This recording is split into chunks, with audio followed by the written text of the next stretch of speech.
And we are live to Dave's Had Enough 4th of July 2017 early discussion or pre-show. Like, I guess it's the day before 4th of July, so it's early 4th of July special. I got Dirty with me. How's it going, Dirty? What's up, Dave? What's up, people? It's your boy, Dirty.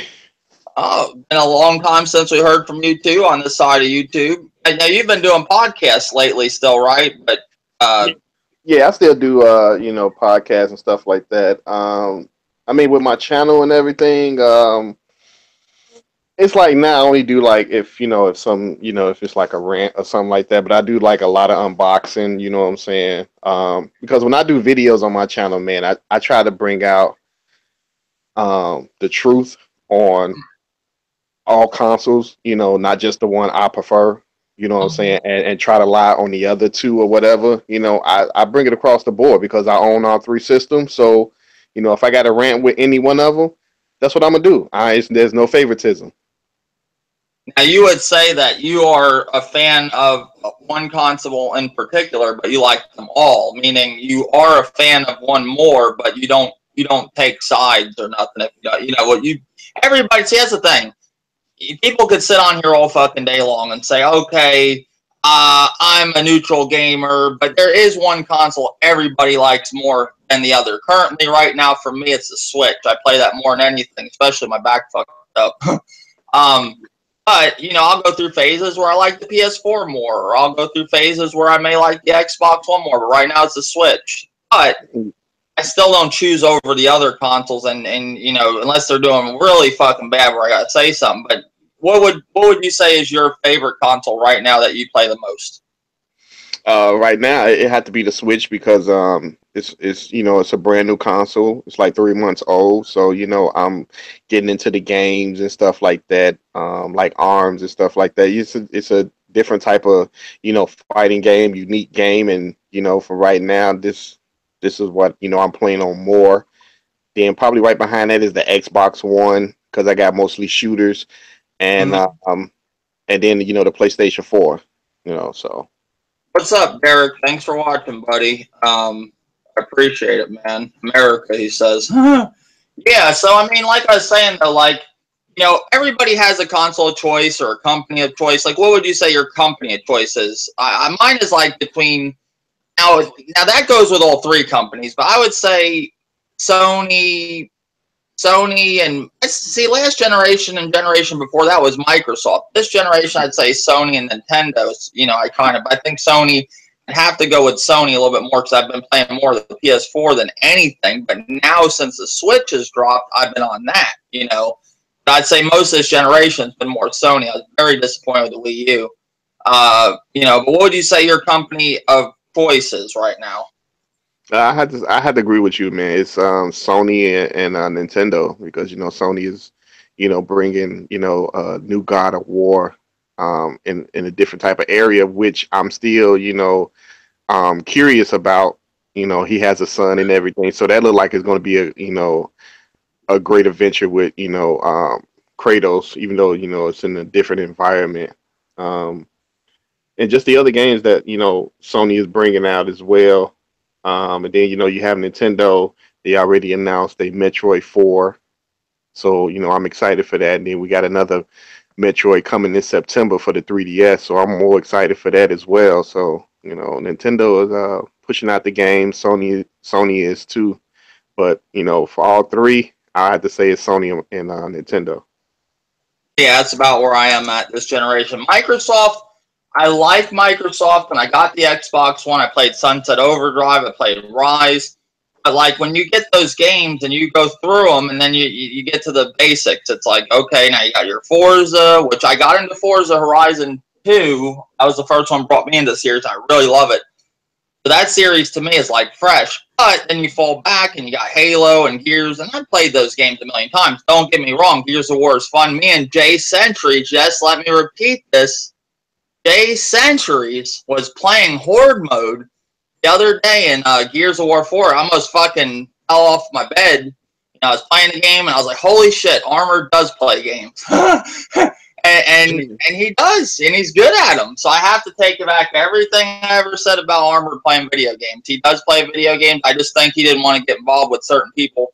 Like he said, playing on his account, he didn't trust people. Me and him got our friendship good now, and he does play games. I have to give it to him. Shout out to Jay Centuries. But yeah, we're playing Horde mode, having a blast. But my back's fucked up. Been fucked up for about 2 weeks. About a week and a half, and I couldn't play too long with him. But we played for about an hour, 2 hours. But yeah, he was fucking good at it, scoring, getting top of the list and everything. And we were playing on the harder difficulties and the regular difficulties, and he's doing real good. So it kind of shocked me. But going back to Microsoft, you got your basics like Halo and Gears. I don't know. It's like other generations you've seen Microsoft with those oddball games that they didn't have, like what's that one that came out in the 360? Like they had King Kong. Now I don't know if that was a triple. Was that exclusive to the Xbox, the King Kong? I want to say yeah. I don't remember it being on the PlayStation 3. Yeah, you would see shit like that, or what's that one that was it was like a Banjo and Kazooie type game that they got in the beginning of the generation too on the 360. Not like Banjo and Kazooie. It did have a Banjo and Kazooie, nuts and bolts. Mm-hmm. Yeah. No, but what was that one game that came out with the 360 around launch that was a little bit, just not a game you normally see on Microsoft. Like you would see something like this generation, Mm-hmm. I forgot the damn game's name. I'll have to look it up. But they just had a bunch of different shit. Like you had the Suffering and I know that was on the PS2, but I mean you had a big variety of games, that they're exclusive wise, and you don't see it this generation, I think that's why people get so excited when they say they're going to bring back the original Xbox games. Like I don't believe that bullshit when people are saying, oh, not many people use backwards compatibility. That is a big load of shit. That backwards compatibility on the Xbox One has, like, you look at some of those games when they put them on backwards compatibility, like, some of the Call of Duties or Red Dead. Those were top-selling games on Amazon. Like the old-ass games, they come back to the top of the list of top sellers. You know what I'm saying? Yeah. Like, that's a lie. They're saying, oh, that people don't use the backwards compatibility. Some study came out. I think that's a load of shit. This generation is about backwards compatibility. It's about remakes, backwards compatibility, old-ass fucking games. They're selling them to you again. Like we were talking yesterday, I say the reason a lot of this shit's popular because a lot of these fucking gamers on here that are sitting here and telling you they're fucking gamers and they've been gaming for years is bullshit. And I think they're buying those games because they never played them. I'm telling you. Now, don't get me wrong. I buy remasters and stuff too. But I've played a majority of the games I'm buying again. You know what I'm saying? Yeah. And these guys, I think they haven't played a lot of these games. And I think that's why they're selling so well. They're like the developers like this is a good time to remarket old shit. Would you agree or no? Yeah, I agree with you. I mean, that's how I feel about it. I think that they're just getting their money. They see an easy way to get money and give people games they have never played, but just selling the same old shit again, which is cool. Like if they're gonna actually go in and redo it and stuff, and still give you new stuff, if they can do that. But it's just it's an interesting generation, especially when it comes back to backwards compatibility. Like even with the PS4, people want backwards compatibility. They got PlayStation now. Deep down inside, people want actual backwards compatibility. If that shit was on the PS4, people would be playing all kinds of PS3 games. You know that. Yeah. It's just the same shit. Yeah, Microsoft has been a very weird road for Microsoft this generation. It's like, I don't know. Now you got the Xbox X coming, and that was the big thing for E3 for Microsoft. What's your thoughts about this whole Xbox X? Is it you happy about it, or you not happy about it? Are you gonna get one, or are you gonna wait, or? You know what? I mean, that's cool. Microsoft is bringing out a update to the Xbox. I mean, that's all it is, just a fucking update. We don't need it. There's nothing wrong with the original Xbox. You just have to put uh, more exclusive content on it. That's all. You know, um, the same thing with the Pro. Why do we need a Pro? Why is you pushing us to 4K within 3 years of the lifespan of the new consoles? Like, who does that? Who just automatically got a revision of their console in 2 years and telling you a year from now you're going to be gaming in 4K? Nobody has a 4K TV. 4K TVs is not selling like that. Majority of these guys on YouTube that have these consoles, these upgraded consoles, don't even have a fucking TV yet. Mm-hmm. And if they do have a TV, it's the TV that's not compatible with the damn console. Mm-hmm.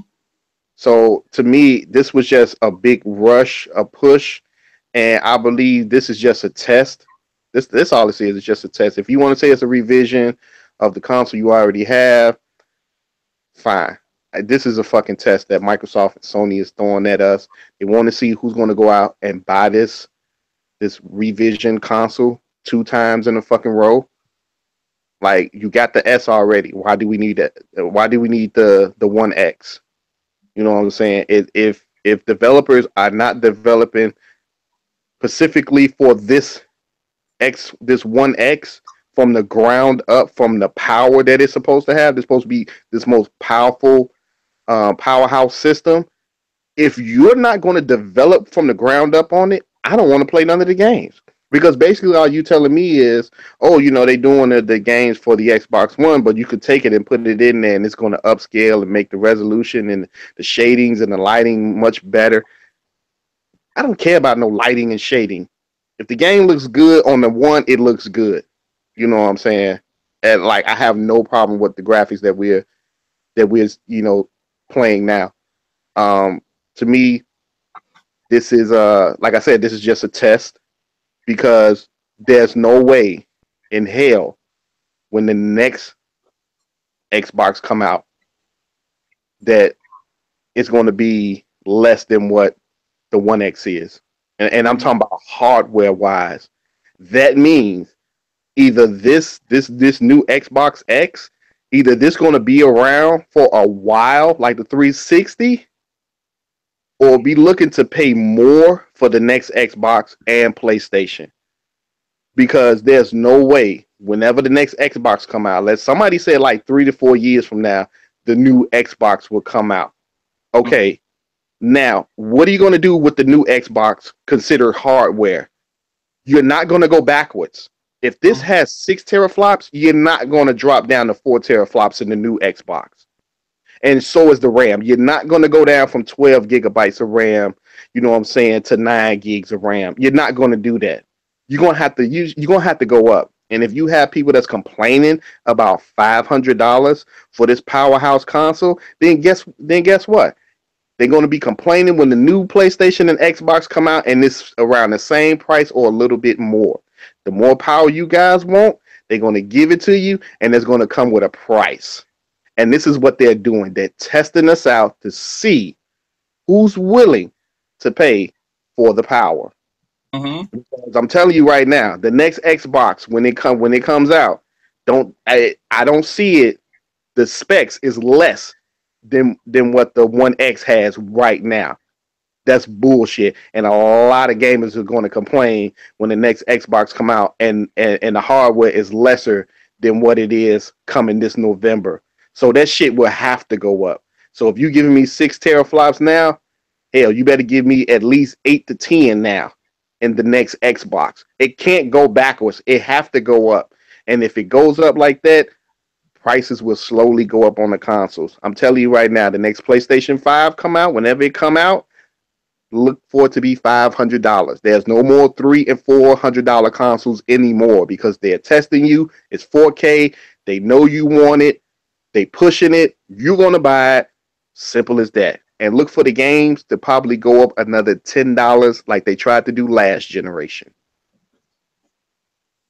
And so you're thinking, like, with the Xbox X, basically what you're saying is this is like basically a test or a way to get us up higher for more basically for consoles to be more expensive.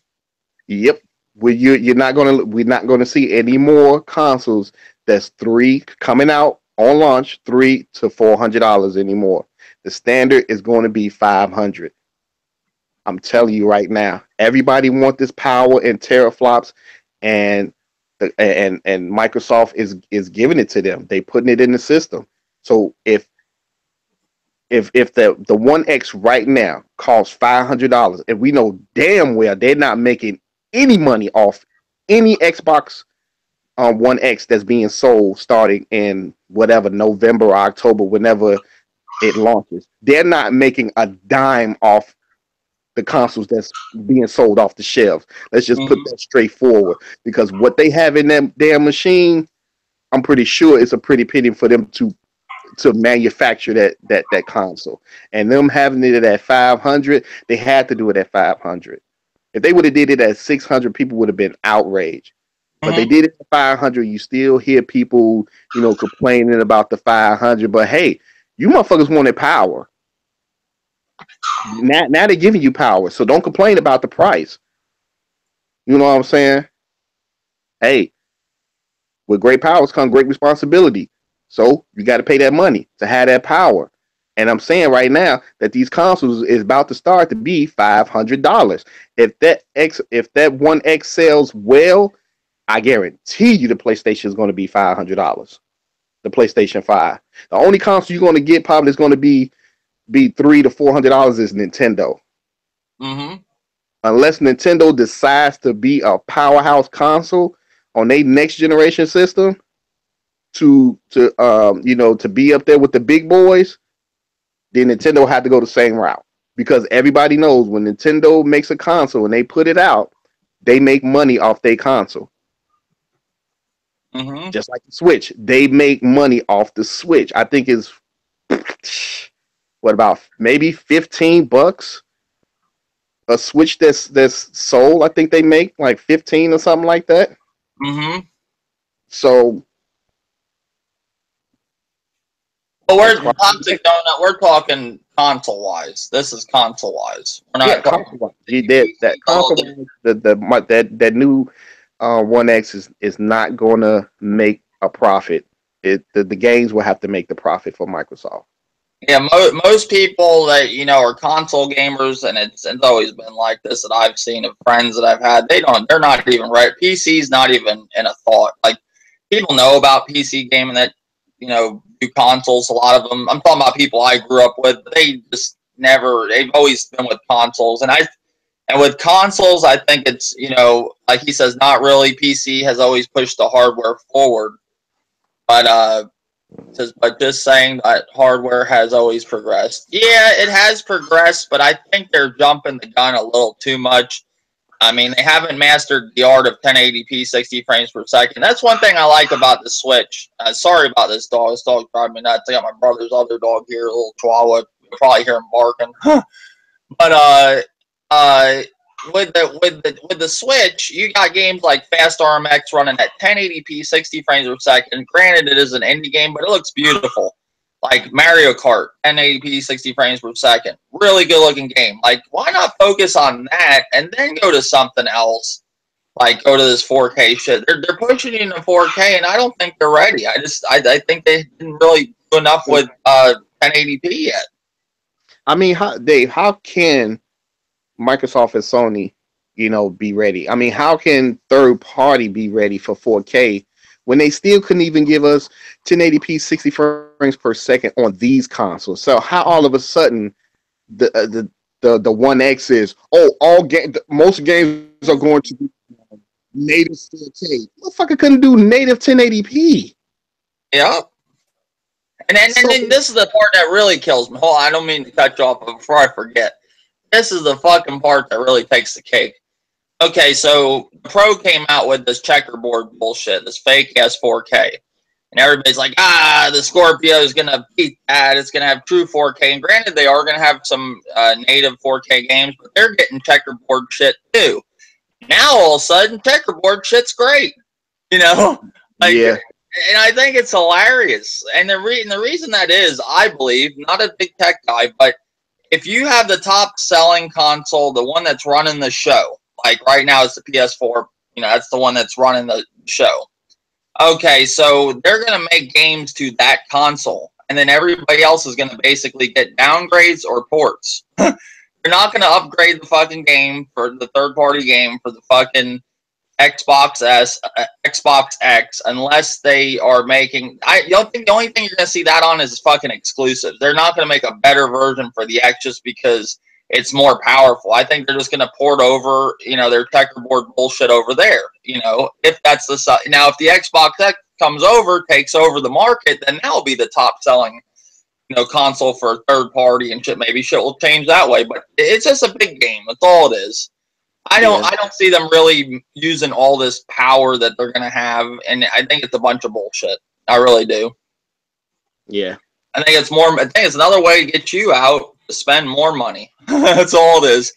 I mean, granted, right now the generation right now with the games is really good. We're getting Evil Within 2, a new Wolfenstein. We got Zelda Breath of the Wild, which is a fucking amazing game. I'm about done with it. With the main story. It took me a little while because I just didn't want to run through the game. That's a game that I want to enjoy, and I don't want to get it, run through it, and it's done. That's because you don't see games like that, too often. Even like Grand Theft Auto. Now, there's been times where, when Grand Theft Auto 5 came out, I ran right through that. Same thing with The Last of Us when that came out. But some games I like to just enjoy, and if it's a good game, have it last a little. Play a couple hours here, a couple hours there. At least you got a good game. Some people just ran right through that bitch. I mean, some people went right after Ganon right in the beginning, and just beat the game. But I think it's fun going around do the Divine Beast. I got the Master Sword last night. I've been having a lot of fun. Next one will be Horizon. I want to beat that. But I've been on a slump with single player games. I don't know, with everything going on lately, I fucked my back up and I got other shit going on. It's just I just have not been motivated to beat games. I've been playing a lot of multiplayer with like Resurrection and Jay. I played with him recently, but mainly Hydro, Jay, and Frozen and Resurrection. We've been playing a lot of Battlefield 1, which is a great game, but lately, I'm happy with the games. I'm not happy with what's going on with the consoles. I think it's just they're gouging you for money, all the time. And like you, I don't see the Xbox X really lasting that long before they drop the new Xbox or with the Pro. They go out and get a Pro where they can drop the PS5 in 2019, 20. It's right around the corner, Yep. So I mean, basically that too. Okay, now E3. Since we're already on Microsoft, let's talk about Microsoft's E3. I didn't get to cover any of this because, unfortunately, I had got a strike on this channel. And even if I didn't get a strike, I don't think I would have been doing much with YouTube lately with a lot of shit's been going on. So, the strike has been lifted, but I wouldn't expect me coming back all like I was. But I will be doing podcasts from time to time and live streams. I don't know if I'm going to keep. I think I'm going to keep live streams on the other channel. I don't know. I haven't made up my mind with that. But basically, we're going to cover Microsoft right now. And with Microsoft, other than the Xbox X, what did they show that you really enjoyed about Microsoft's E3? The only thing I to say I enjoyed was that they announced exclusive titles. I know everybody was up in arms about, they don't got no game, they don't got no exclusives, and blah, blah. But I'm like, if you guys just calm down, E3 is right around the corner. Mm-hmm. They have to have something because they already announced what we was calling it the Scorpion. Mm-hmm. Who the hell going to come to E3 with no exclusive but a new damn console or an updated console? Like, who does that? And that's why I was like, I'm not going getting on Microsoft back that they don't have this, they don't have that. I would do all that if they don't show anything at E3. For right now, I'm waiting on E3. It's right around the corner. I just cut my mouth shut. Yeah, I know they don't have exclusives right now, but they have to show something at E3. And it seemed like that was the talk around YouTube, I guess, just to make videos or something. I wasn't making no videos on it. I knew Microsoft was going to have something at E3. You know what I'm saying? Who the hell comes out with an updated console, a better console, and no games? So the games that they show, you might not like them, but they exclusive. You cried about they don't have them. Well, according to these guys, Dirty, they think because it's on PC, it's not exclusive. I don't really buy that. I think I see what they're saying. It's like a little fucking argument, a little game that goes on for 10 years. You ain't playing it on Sony's console. You ain't playing it on Nintendo's console. It's on Microsoft or PC. So it is exclusive to Microsoft, no matter how you want to look at it. Sea of Thieves is coming out on Xbox X and PC. I think it's on PC too, but I'm saying that's exclusive to Microsoft. Same thing with Crackdown 3, or no, what are they calling this one? Is it going to be Crackdown 3 or just Crackdown? Are they rebooting it, or?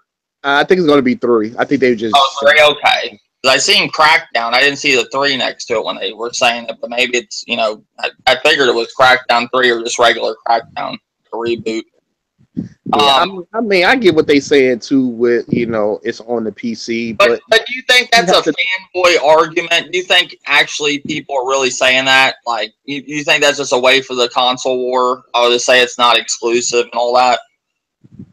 Yeah, but you have to look at it. What was Microsoft before they even thought about video games? PC. They was with PC. What do you need to have your PC to run? You need Microsoft Windows. If you have no window, your shit don't run.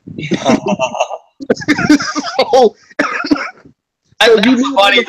They actually think Microsoft, like some people actually I've heard them say they think Microsoft's going to go out or whatever. I was like, Microsoft's fucking Windows. What are you talking about? Like, it's an operating system that your PC needs. If your PC does not have an operating system of Windows, it's not working. So Microsoft been on PC making Windows, different variants of Windows, and they still doing it. And they decided to get in the home console. But just this generation, they decided like, hey, let's put it on PC. It's not like it's not like you going into Steam and buying their games. No, you going into the Xbox App Store and purchasing and playing the game from there. You're not playing it on Steam. No. So if you take that store off the PC, guess what? You can't play none of the Microsoft games. Ain't like you can go over there to Steam or whatever store they have on the PC that you buy these games and play them. Ain't like you can go over there to those stores and buy Killer Instinct. Yeah, I totally agree with that.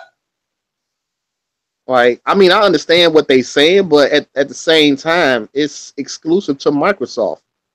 You know what? If Sony was doing shit where, how people were ragging on Sony, they're going to have PlayStation now on PC, now their games are exclusive. Bullshit. It's a service like Netflix. It's not the same. I still look at that as an exclusive to Sony, I think that's a fanboy argument. See, Microsoft, one thing like my brother always says, the way this shit is going, if you look at all this shit with consoles, the only one you can't really tell it with is Nintendo. If you look at Sony and Microsoft, you look at the consoles, they're basically PCs. They're pushing you more and more towards PC. And with Microsoft, I think they know it's going to PC, and they're just getting you ready, Yeah. I think. That's just me. I think that. But I was impressed when it came to not impressed, but, I thought, overall, I got to keep it real. I'm talking all E3 in general this year was a fucking letdown. It was, because we already knew half that shit. The Wolfenstein and the Evil Within 2, that was rumors for last year's E3, so I knew they were coming probably this E3. I was a little shocked when I seen it, but not really, because I knew it was a rumor from last year, so I figured they didn't get to show it last year, they'll show it this year. It was cool, but, we'll get into Bethesda in a little bit. I'm just saying, in general, E3 letdown. It did not take much to win E3 for any company that showed anything. With Microsoft, I like Sea of Thieves, Crackdown 3, or, I was somewhat impressed with that. Mainly with Sea of Thieves, I was really impressed with. It was like basically them two games. And then they had that game that everybody's ranting and raving about, which looks kind of cool. It's a PC game that's coming over to I Xbox One and the Xbox X. It's like a war game or something, like a turf war type game. What the hell's the name of it? I forgot. I forgot the name of most of those games. That's for the. Yeah, I mean, I hear Edward's always, or Jay's always talking about it. But somebody in the chat probably knows what I'm talking about. It's just it's on the tip of my tongue. That game looks pretty good. I forgot the name of it though. Some like war. It's like basically like a turf war type game. They're making a big deal about that. That's basically a PC game coming over to the Xbox One. I think anything new that they showed, well, we already seen Sea of Thieves, but anything that they showed that's coming, I really liked was Sea of Thieves. I thought that was pretty cool. Overall, with Microsoft's show, I wasn't really impressed, but I did think it was better than Sony. Sony's, pretty much we knew of everything that was coming outside of a few games like Shadow of the Colossus remake. Yeah. But overall, let's finish up Microsoft. Overall, if you had to grade Microsoft's E3, like just be honest, what would you give it? Like from a 1 to a 10? But the Microsoft, what's your thoughts on it? I probably would give it a 7.5. I mean, because from what they showed, it was only a few of the exclusive games I was like, yeah, I would like to try that. They look like it's fun. But yeah, overall, they brung them. But they brought like 22 exclusives or some shit like that. So they did their job. I mean, if it's not the games that you want to play, you can't argue and say they don't have no exclusive because they do. It's just not the ones you want to play. So well, they went over another thing too. Before we get off of Microsoft, they went over the whole backwards compatibility for the original Xbox, like I mentioned earlier. Were you happy about that, or? Yeah, I thought it was pretty cool. I thought about some of the old original Xbox games that I used to play, and I wish they would have made sequels to. But to go back and play those games like Jade Empire, the Star Wars, the Old Republic, and stuff like that. You know, those were games I was hoping that the 360 would have got sequels to, but apparently they didn't. So I mean, if we can't get sequels to them, I guess it's pretty cool to go back and still play those, old ones because they was fun. Yeah, they said Microsoft showed a 45, whopping 45 games this year. But I'm trying to get that damn game that they were talking about that everybody's, going on about. Just on the tip of my tongue, but it did look pretty cool. Like some turf war game. I don't know if anybody said it in the chat. I don't think so. But I don't know. It'll come to me eventually. I'll have to bring it up because it does look pretty cool. Probably one of the best things that Microsoft showed that they were getting. All right, let's move over to. Oh yeah, well, and we talked about the Xbox X. I actually liked Xbox Scorpio a lot better. I thought that name was cool, better. It was more cooler. But Xbox One X, that's fine, whatever. Another funny thing I think's funny. I watch some of these guys that are hardcore Sony fans, and now all of a sudden they're on their Xbox, and they know. Some people know that when the Xbox X does come out, there's a good chance that could be the third-party machine, especially with the best graphics. But like I said, if the developers don't cater to it, it ain't worth a shit. They're gonna just keep it to the PlayStation Pro, the PS4. The regular, it's all parody shit. But yeah, let's go over to Gold Sony. Let's talk about what Sony did. Now, Sony had started their conference off with playing the flutes and all that shit. And the funny thing about all that, you always see everybody rag on Nintendo if they ever do shit like that, Like the one year Nintendo was doing the drums and shit. Remember, everybody ragged on them, but Sony busted out with the fucking flutes.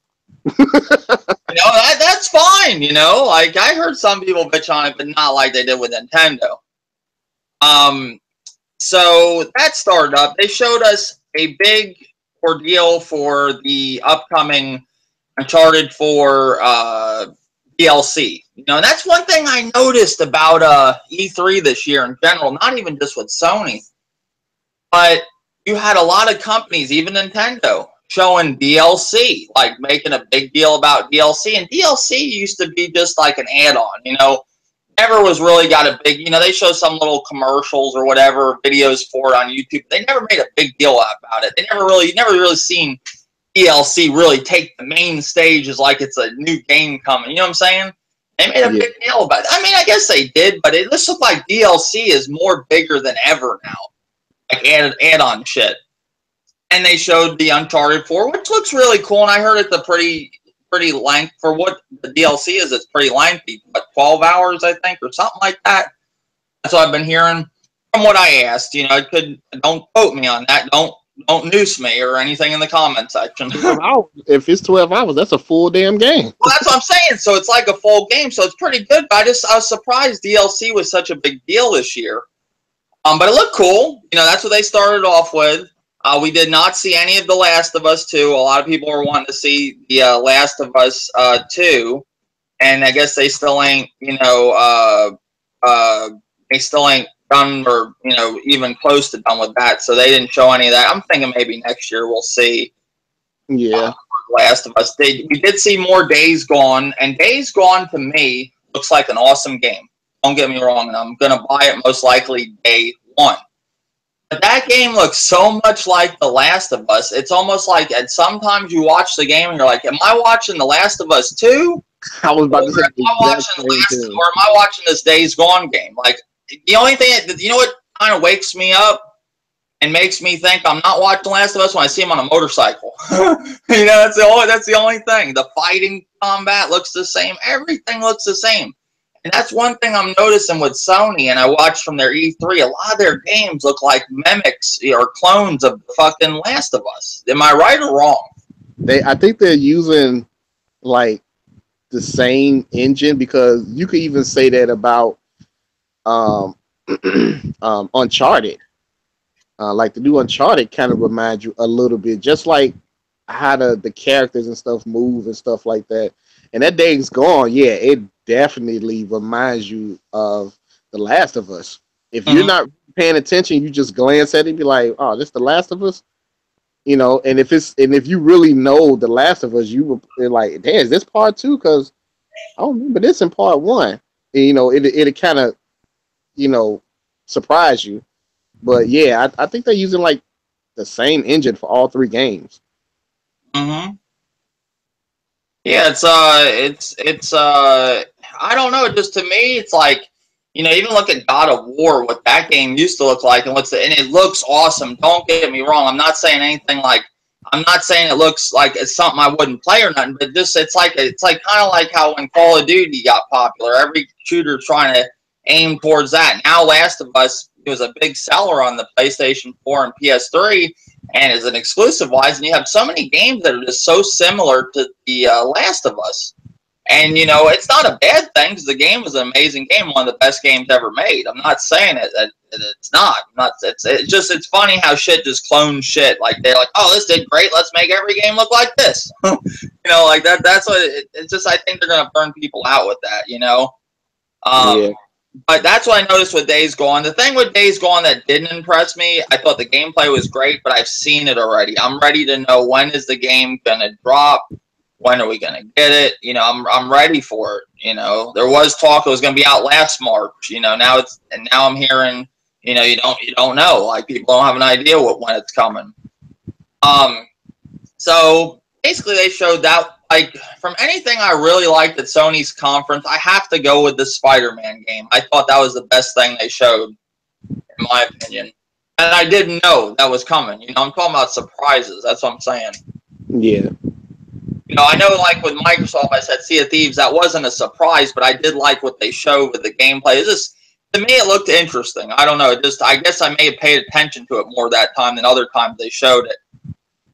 There was a lot of talk that Deep Down was going to be shown at E3. I don't think we're ever going to see that game from Capcom for Sony. It's supposed to be exclusive, free to play. I think that game is gone. I just think they gave up on that game. You know, I don't think it's coming. And then they showed Sony's. What's some other stuff that you liked on E3s? That's basically what I could think of. What did you like? I did like the DLC for Zero Horizon Dawn. That was Oh yeah, that was good too. That was good too. And they showed DLC for Horizon Zero Dawn, Uncharted, and I thought they showed it for something else too. Maybe I'm tripping. I don't know. I thought there was another DLC. I remember Spider-Man. I was impressed with. I'm trying to think of what else they had going on. Wasn't it Battlefield 1 they showed? Oh yeah, they showed the DLC for Battlefield. That's what I'm saying. They were showing a lot of DLC. All the companies were doing that. Even for Nintendo, they were showing Zelda's DLC, which we were interested in. So I get it. I understand. It's just funny how big of a deal DLC is now. It's becoming some people are looking forward to DLC just like games now, and they are, but it's like they never made such a big deal about DLC like they are now because they're really pushing DLC. Mm-hmm. But Sony's press conference, I mean, it was. I would say it was pretty boring. I mean, I have to be honest with you. That's why, like right now, I'm thinking of what they showed, and I can't really come up with much because it was a snooze fest. And I'm not, and I wouldn't rag on Sony if it wasn't the case. I'm being real. Like I thought it was a snooze fest. I mean, they should just played those fucking flutes the whole fucking time, put me to sleep. You know? But I did like the God of War. Yeah, but how many times are we gonna see this shit? Like, I mean, I don't know. I knew there's. See, this was the problem with Sony's E3 that I knew going into it before they even showed it. Sony's got so much shit coming. How much more shit can they have coming? You know, what else new could they have coming? They already have Days Gone, Detroit, and Detroit. Okay, that's what I liked about Sony's E3, other than Spider-Man, and I did like what they showed at Days Gone. I want to know when the game's coming. I'm ready for the game. I'm tired of seeing shit about it. But what I did like was Detroit. I did like Detroit. I thought that was cool. Detroit was pretty cool. I am a big fan of Heavy Rain and one of my favorite games from them. And I played this generation. I was a little late to. I played the remaster. Was the one with the chick that has abilities and all that stuff. Oh yeah, Heavy Rain and I'm trying to have my mind. I'm not. You guys gotta excuse me. I haven't done this podcast stuff in a while, and I'm slipping today. But I wanted to give you a show. You know, I know what game you're talking about. I didn't get a chance to play it. I know what you're talking about. Yeah, I just can't think of the name off the top of my head, but it was a game I even did a review for it. It did really good. I loved the game. She looked like what's her name on The Last of Us? Yeah, she looks like Ellie. But a lot of people, that game didn't really get good feedback from a lot of people. I don't know. It came out at the end of the PS3 generation. Mm-hmm. You know, and I thought it was a really fucking good game. You know, I thought it was really how they did it. I just loved it. You know, it's what the hell? Beyond Two Souls. It just came to my head. What a fantastic game! And you know what? I'm glad I waited for the remaster because I got to play it in a better version. And it was just a great. Did you play that yet? No, I haven't got a chance to play it yet. Oh man! Because it was only digital, right? Was it only digital or something? Well, they did it digital. No, they have a hard copy of Beyond Two Souls. I think it's in the PS3, and I think they have it by PS4 now. It came out, but at first it was only digital, and then they sold you a bundle where you can get Heavy Rain remastered and Beyond Two Souls. I got both of them. And I think when I bought one of them, they gave me the deal on the second one. I liked Heavy Rain, but I did not like Heavy Rain as much as I liked Beyond Two Souls. Beyond Two Souls is a really good game. I think what messed that game up a little bit for like the hype of it and everything. When that game came out, it came out at the end of the generation. You had the PS4, or I think it was right before the PS4 dropped, and people were ready for the PS4. I think if they would have done that as like a PlayStation 4 exclusive, it would have done a lot better. And I think in the long run, it did good. I'm pretty sure. I'm not 100% sure, but I love that game. That was a great game. And I always say this: if Telltale's would team up with Quantic Dream and do games, they would have some of the best games because Because Quantic Dream does like more of like gameplay. You know, they do more gameplay than Telltale. So if they did the gameplay and Telltale's did the story, man, you'd have an awesome game on your hands. That's just my thoughts. With, you know, if I'd ever like to see two developers team up. But yeah, Sony's E3 show, and my Microsoft grade. I'm gonna go back to Microsoft. I forgot to grade them. I had to give Microsoft a grade. I'm going with a 7. I'll give them a 7, and that's generous. You know, it really is. Now with Sony, is there anything else you want to address with Sony's E3? Nah, that's about it. Unless you what would you score them if you had to score them out of 1 to a 10? If I had to score Sony, I'd probably give Sony probably. I'd probably give it an 8. Oh, okay. Yeah, they had a couple of. They had a few more games that I'm looking forward to playing. Picking up for the PlayStation. If I gave Microsoft a 7.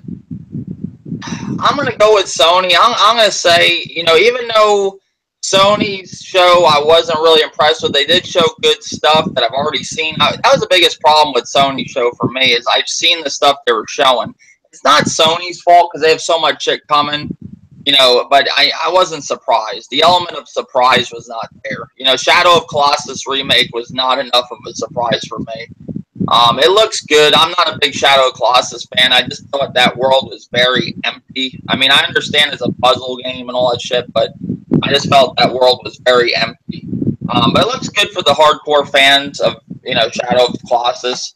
All your I call them new gamers that have to cheer up Sony. They say, "Oh, I like Shadow of Colossus." I didn't play fucking Shadow of Colossus.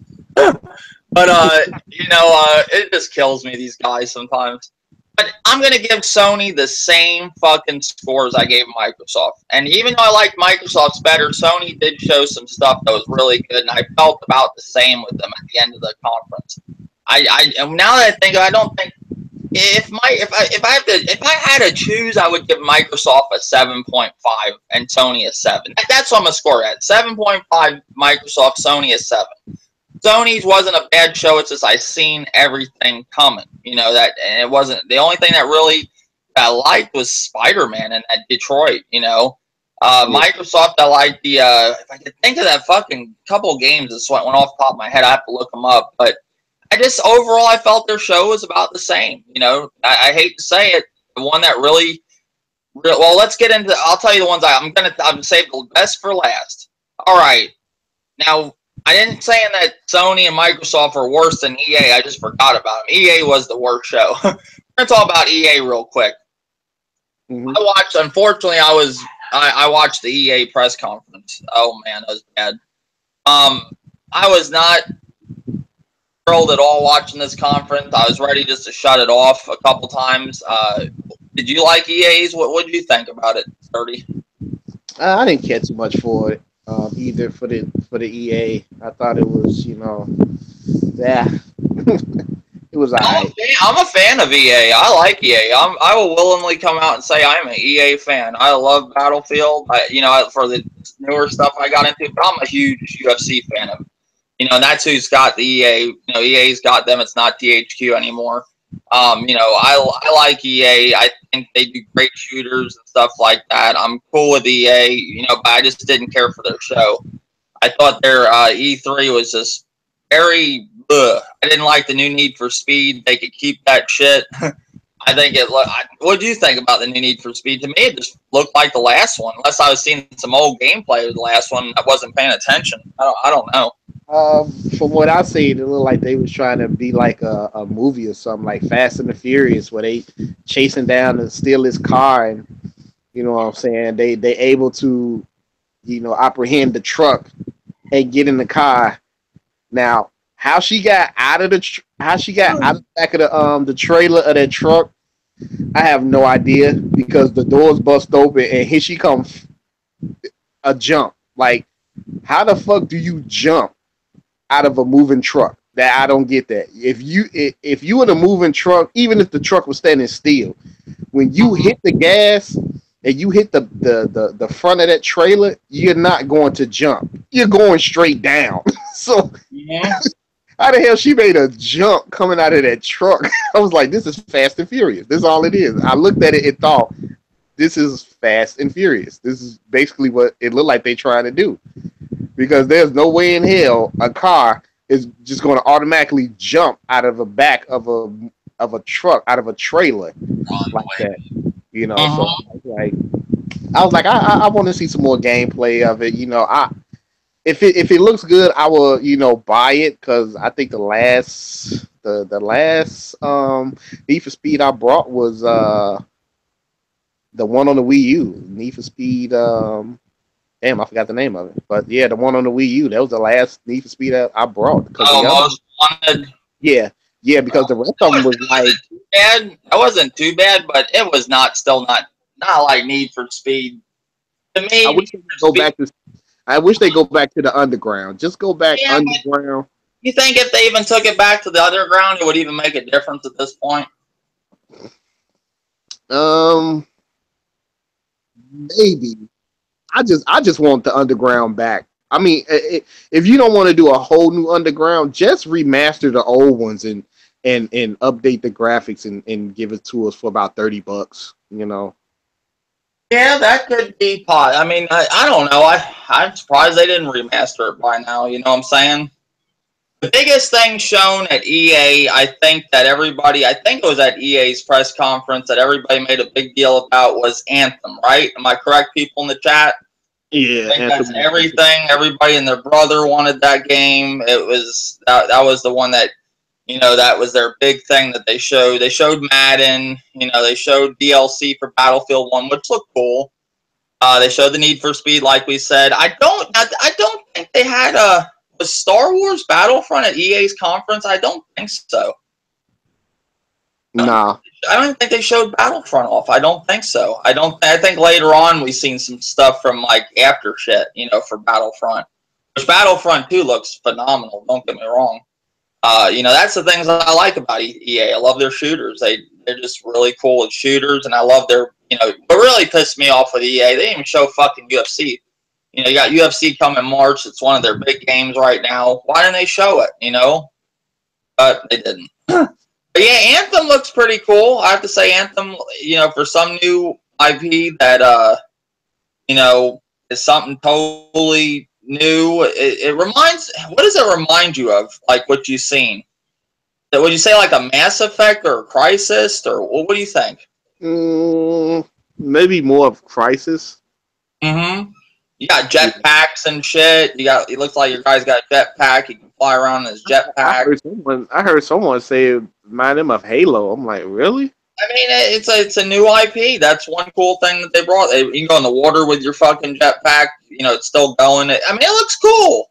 It reminds me a little bit of Mass Effect. Like, I'm not a Mass Effect fan, but what I've seen of Mass Effect, it reminds me of that, and maybe a little mixture of Crysis. It looks fresh. That's all I'm saying. That's what was good about it. You don't really.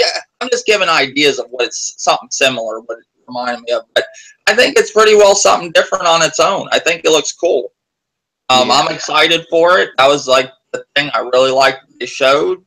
But I have to keep it real. I think EA's press conference was very piss poor. It was the worst conference of the whole E3. If I had to score it, I'm going with a 4. I'm giving them a 4. What about you?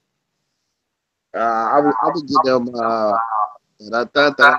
probably a 5.5. Damn, you're being generous. But you know, that's understandable. All right, let's move over to you know, a lot of people gave them a lot of hell, but I did too in a way. But I am a fan of Bethesda. I like Bethesda a lot. You know, they have one of the best games this generation, Evil Within. A lot of people didn't like it because it was too hard for them. They're not used to hard games. But you know, they got Evil Within 2 and fucking the new Wolfenstein that's coming. You know, those two games right there, you can have a shitty show, and those things will save your ass, and they did. What do you think of Bethesda? Those are my two favorite. Evil Within 2, even though I have to keep it real, The Evil Within 2 trailer was like a cinematic bullshit, no gameplay. But it wasn't the best trailer, but that game I know is going to be good. Something in me tells me it's going to be as good as the first one, if not better. So that was good for me. Wolfenstein was what really blew me away, the new Wolfenstein. I love the trailer for that. I love the last game. I'm ready to continue the story. The only thing I didn't do was the prequel shit, but the DLC, I still got to play that. I'm planning on streaming it one day. I ended up streaming on the hardest difficulty because I beat the Wolfenstein: A New Order on the hardest difficulty, but people complain if you die a lot if you're on your stream. I'm sorry, it's going to happen when you play on like those games on the hardest difficulty, but I think I'm just going to run through it on like, you know, normal or something just to get the story out of the way of the prequel. I want to play. I've been wanting to play it. I always forget. Whenever you buy digital games, you will forget you have them at times. You know, that's what always happens to me with digital. I have games that I forget I even bought.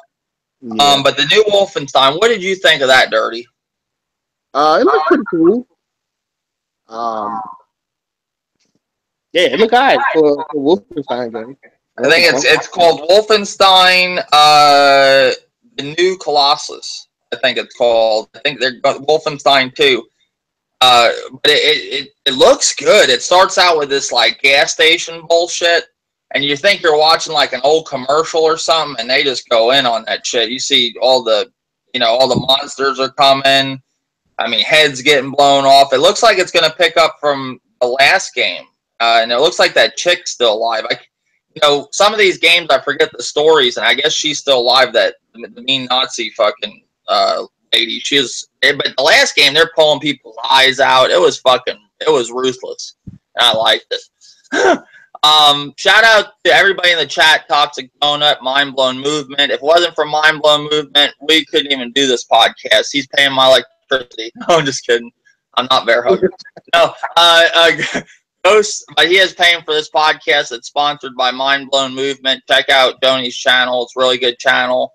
Does live streams, yells at the government. Fucking awesome. Ghost Peppers, shout out to you. Wolflow, shout out to you, buddy. Appreciate watching the channel.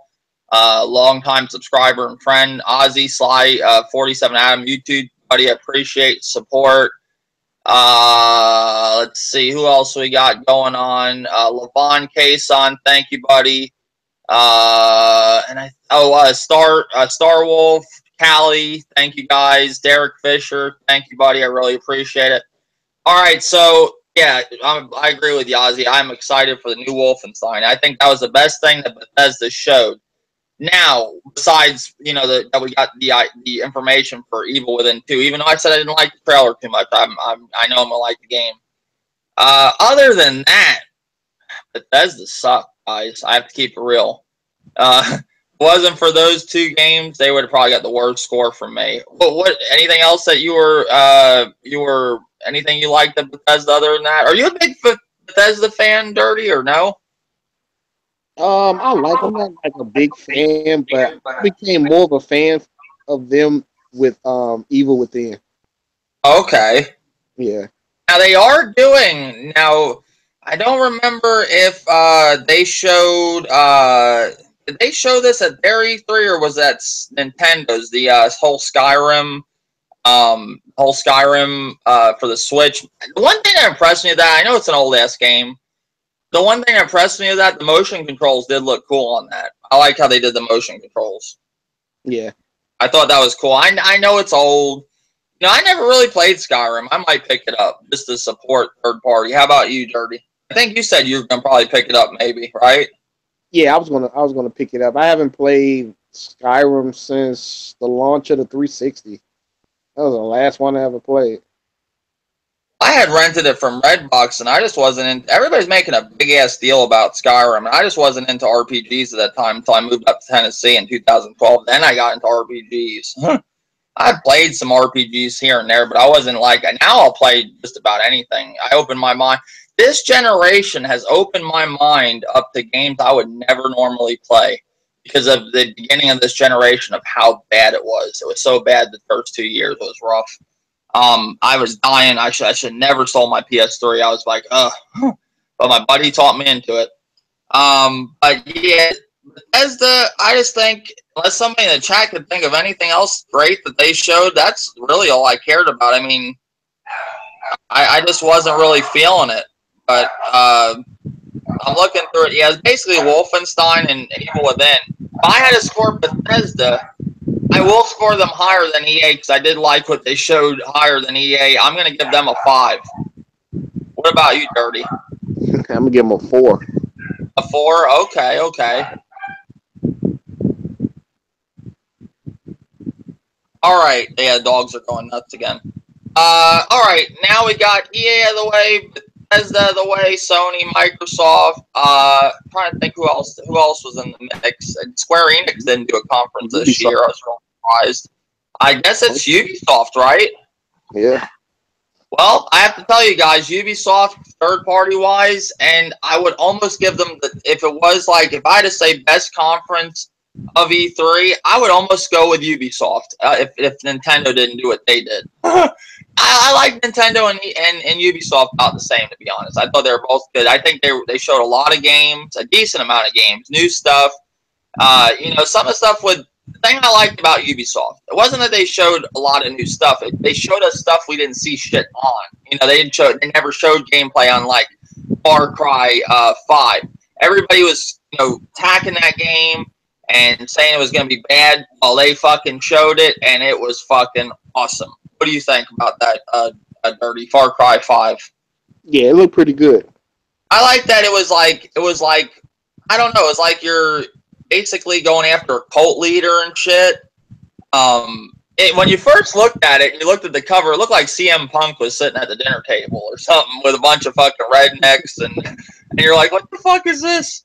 And then they showed the gameplay, and I was like, wow. And I guess it's going to be like I don't know, like what type of story would you say? A cult leader, and they're going after a cult leader, and it looked like it had to do something with religion or something like that. Yeah, it looks like you're gonna have a little bit of religion, maybe race shit going on it looks cool though. Like I mean, I was kind of like, wow, they put this in a good direction.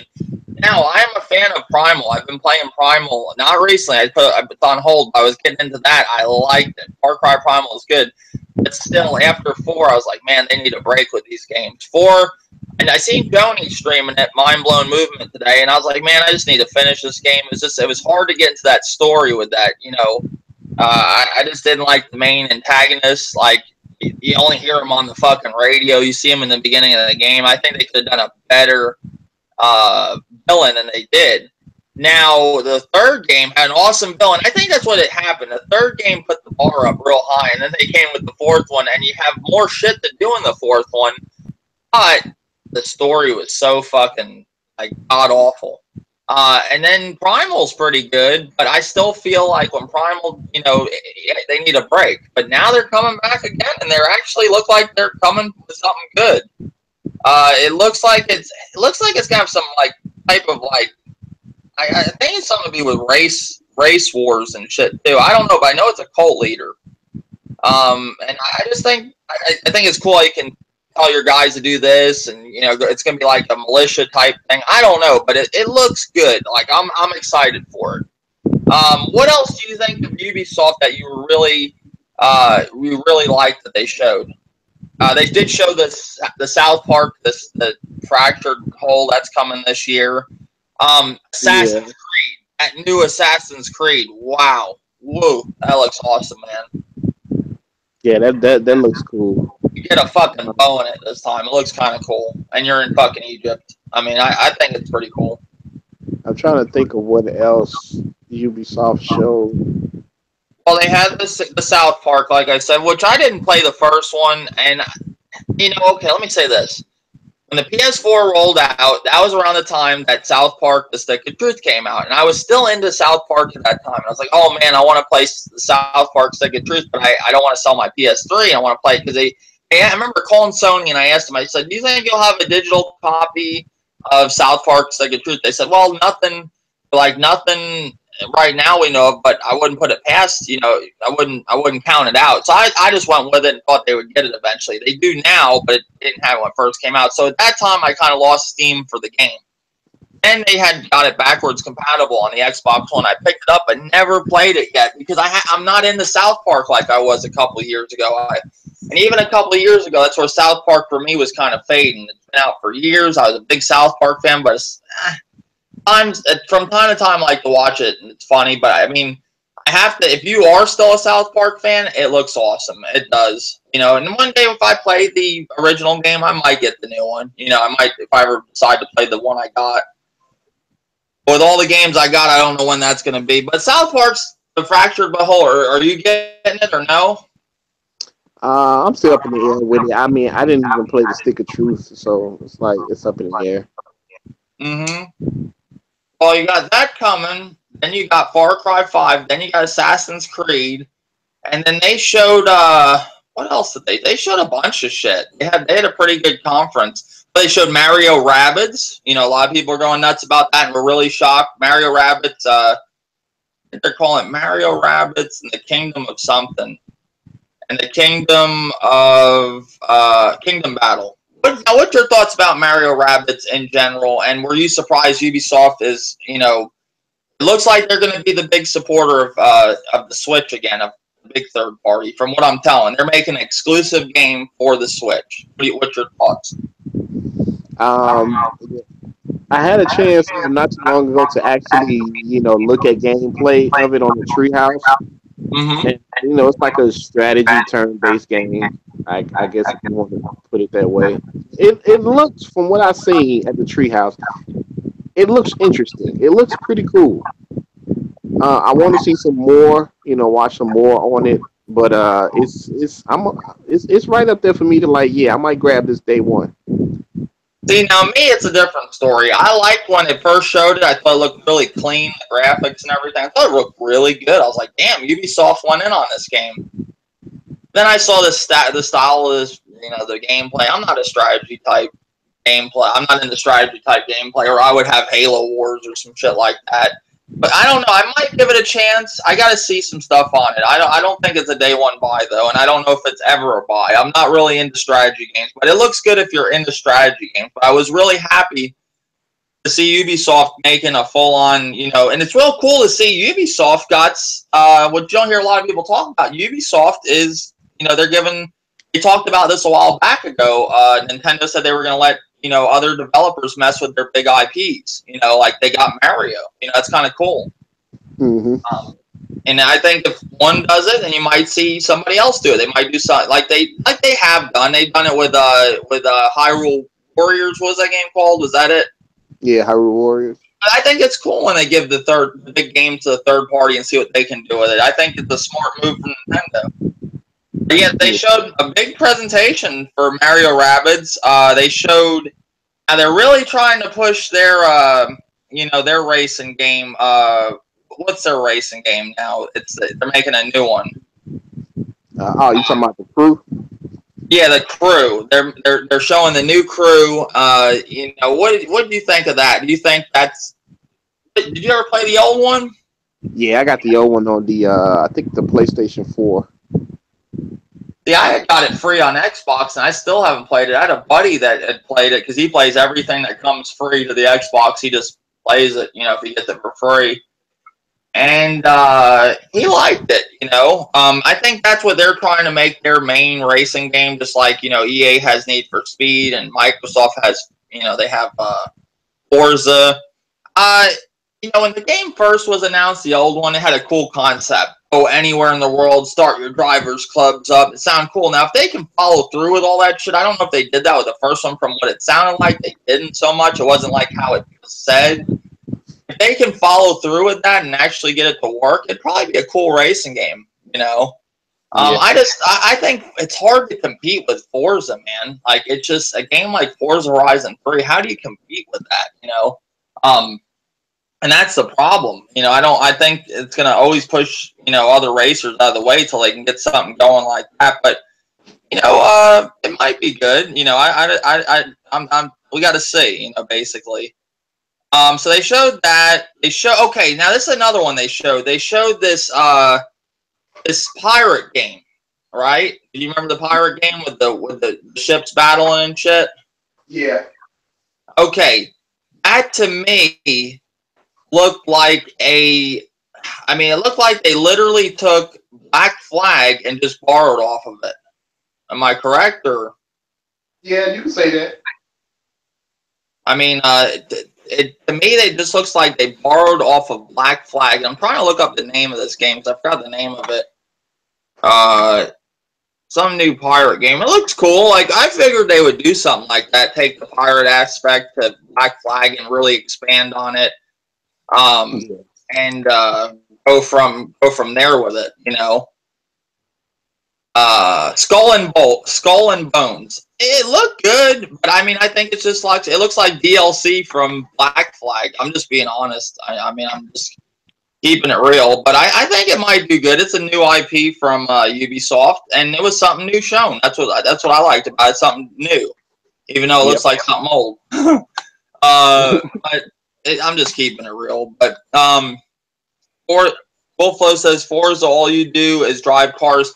Well, I'm just saying though, man. No, not necessarily. You upgrade your cars. There's just so much stuff there to do with your car and upgrade, and it's like the perfect car game for. And to me, I enjoy those Forza series. It was something that I really liked. I don't know. I think the online's good. I don't know. That's me. To me, the problem with games like Need for Speed, one that really bothered me about the last Need for Speed, is you're racing a dude, you're racing the computer, and then you smoke the fucking computer. You're way ahead of them, and then magically the computer catches up to you. I don't like that. I think that's bullshit. But yeah, so it's Skull and Bones, which, you know, I can see it doing pretty good, you know, and basically I think Far Cry 5, they pretty much, I think, closed the show with, and then they showed Beyond Good and Evil 2. Everybody went apeshit for that. So I think Ubisoft, that looked pretty good, Beyond Good and Evil 2. I've never played the first one, but the second one looked pretty good. What do you think, Dirty? Beyond, yeah, it did, yeah. I really liked the Far Cry 5. I thought that was really cool. I liked the Beyond Good and Evil too. I thought they, you know, and I liked that they had surprises, even though some of their surprises I wasn't really hyped up for, like Mario Rabbids. But I liked that they were trying to bring something different that we didn't know nothing about. You know, I thought that was cool. You know. I didn't think the crew looked. I thought the crew looked pretty good. I just don't know if I'm going to get into it. But I thought it was pretty good. They showed the new pirate game. It was decent for a third party conference. And like I said, they didn't have the best. You know, they didn't have like the best conference ever. But it didn't take much to beat what they showed with other conferences. You know, all they had to do is bring a couple new things. Like, look at these other conferences; they weren't showing anything new. They were showing us this new gameplay. So Ubisoft, if I had to score them, I would give them I'll go with an 8. I'll give them an 8. I will give them an 8. What about you, Dirty? Yeah, if I had to go with Ubisoft, yeah, I'd probably give them an 8.5. Yeah, I liked it. All right, let's say we saved the best for last. It might sound like we're some fanboys here. I'm sorry. I enjoy the Switch. I think it's a great console. We got ARMS right now. Fucking awesome game. Zelda, Mario Kart Deluxe. It's a remaster, but they improved it a lot. They gave you the battle mode. It's fucking fun. I just know I've been really happy with the Switch lately, guys. You know, going through the shit with the fucking Wii U, it was awful. It was a horror show. It's such a breath of fresh air. I'm going to discuss some stuff I don't like about the Switch, and you know, I'm going to go on. It's not all gumdrops and rainbows. We're going to go in. Definitely going to talk about the Switch too. All right, so Nintendo's E3 press conference. I think, in my opinion, that was the conference that they showed the most new. You know, I really liked. I just enjoyed it. It was straight to the point. That's what I liked about it. It didn't sit there and bore you for a fucking hour. Everybody was bitching and moaning. It's only 30 minutes. Well, because they're going to get to the fucking point. If they got to the fucking point with the other shows, their show would only be 30 minutes. But no, they're playing fucking flutes. They weren't playing fucking flutes with Nintendo. I mean, if I have to listen to a fucking concert while I'm watching a fucking E3 press conference, yeah, it's going to be long. Concerts aren't short. So Nintendo got straight to the point. They cut the bullshit. They came out with the games. They brought the games. They shut everybody the fuck up. They said buy a Switch. It's what's hot. Get it. Everybody, it's what's in. So E3 Nintendo Direct. What is your thoughts, Dirty? What was the thing you liked the most there? I thought Mario Odyssey, the gameplay and shit they showed for that was fucking great. I love it. The Mario Odyssey looks cool. It looks awesome. It just the way it's a 3D Mario. It reminds you of like Mario 64 and Galaxy, where it was just open world, but it's like they added new abilities to Mario. It's not you're not playing the same Mario you played before. You can take over enemies with the hats and different hats you can buy, and the different hats got different abilities, and you could take over enemies, and the enemies have certain abilities to solve puzzles within the stage. I thought that was so cool. I'm like, that's changing up Mario like that was cool. You wasn't looking at the same Super Mario 3D World, which wasn't bad on the Wii U, but this one just taking it just a step further, and I like that. Just like they did with Zelda, they took Zelda a step further into all the things you could actually do within Breath of the Wild. You know what I'm saying? Not just that it's a big open world and you can walk any and everywhere, but it's just a point that you can pick up different fruits and vegetables and flowers and weeds, and then you can cook them to make different foods and concoctions and shit like that, man. And you could chop down trees, and it was just cool how they did it. And it seemed like they doing that with the Mario Odyssey, and I'm pretty sure it's probably more we don't even know about as we get closer. They probably reveal more of stuff that Mario can actually do in this game. But yeah, that Mario Odyssey looks really, really good. Yeah, Mario Odyssey, I liked how they implemented the whole Zelda type thing that they got going on, where Zelda gets cold or hot, Mario can get cold or hot. Now in Mario Odyssey, I think you have to get different hats and shit. And I could be wrong. Don't quote me on that. Like Zelda, you need different potions and armors and stuff will cool you down or heat or keep you away from the heat and shit like that. And I like they put that in Mario. And new Mario, you could ride on shit, and he's in New York, and he's in the he's not only in New York, he's in some land too. Like it looks fucking awesome. It reminds me of Mario 64, one of my favorite Marios. They're going back to its roots of that stuff like that. I like it. I think it's cool. Like it's funny. I wanted to see gameplay of that. I did. So Mario Odyssey looks awesome. They showed Splatoon 2, which is going to be awesome this month. That's going to be another great game. They showed. They even did some Mario Rabbids there. They showed it off there too. I thought they were just going to do that at Ubisoft, but they showed Mario Rabbids, which looks cool. They showed Xenoblade 2, what did you think about that? Oh, that game looks awesome too. I actually got a chance to see it at the Treehouse when they was playing it and explaining different stuff to do, and with your comrades and everything, how you could do like super combos and all this, and I was like, it looks pretty cool. It looks good. Yep. And I might give that game a shot. I just don't know. I never got into the Xenoblade, but I'm sure if I did, I'd probably like it. Which I probably will pick it up. I'm not 100% sure yet. The games I want this year, I got most of everything, I believe it or not, that I want really for the Switch is ARMS. And, I want Splatoon this month. Splatoon 2 is the one I want mainly. Because Splatoon, I played the test fire and never played Splatoon 1. What a fucking awesome multiplayer game. I love it. The test fire was the biggest thing that bothers me with Nintendo with their fucking test fires. Give me more than an hour to fucking play a beta. I mean, like the day I'm trying ARMS, you know, the ARMS beta, which, you know, I wasn't that impressed with the ARMS beta because I only played it like a fucking half hour. My nephew, he wanted to play too, so he got a half hour of it. I got a half hour of it. Then I got another beta and I missed it by like 20 minutes, so I played for like not real long at all. And it's just not long enough, their test fires and stuff. But the Splatoon one, I actually got to play a decent amount. ARMS, I didn't. So ARMS, I was like up in the air when it was coming out. I didn't know if I really liked it. When I got the full game, got to play it, loved it. It's one of the best IPs this generation, fighter-wise. It's like a new fighting game.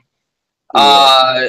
But, you know, basically, oh, then they announced a big announcement for a lot of people. I never got into the Prime series. I played the old Metroids.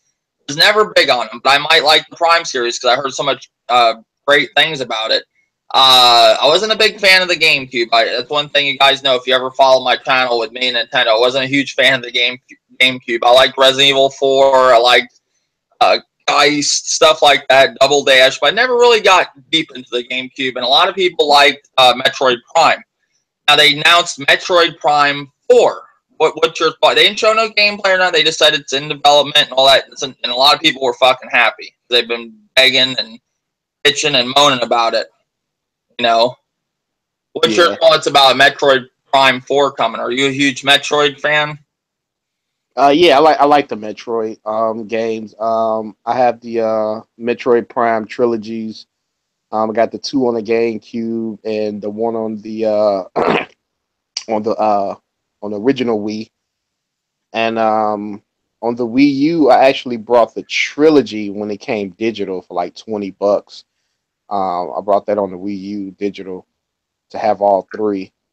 And I think you could use motion control with the other 2, if I'm not mistaken.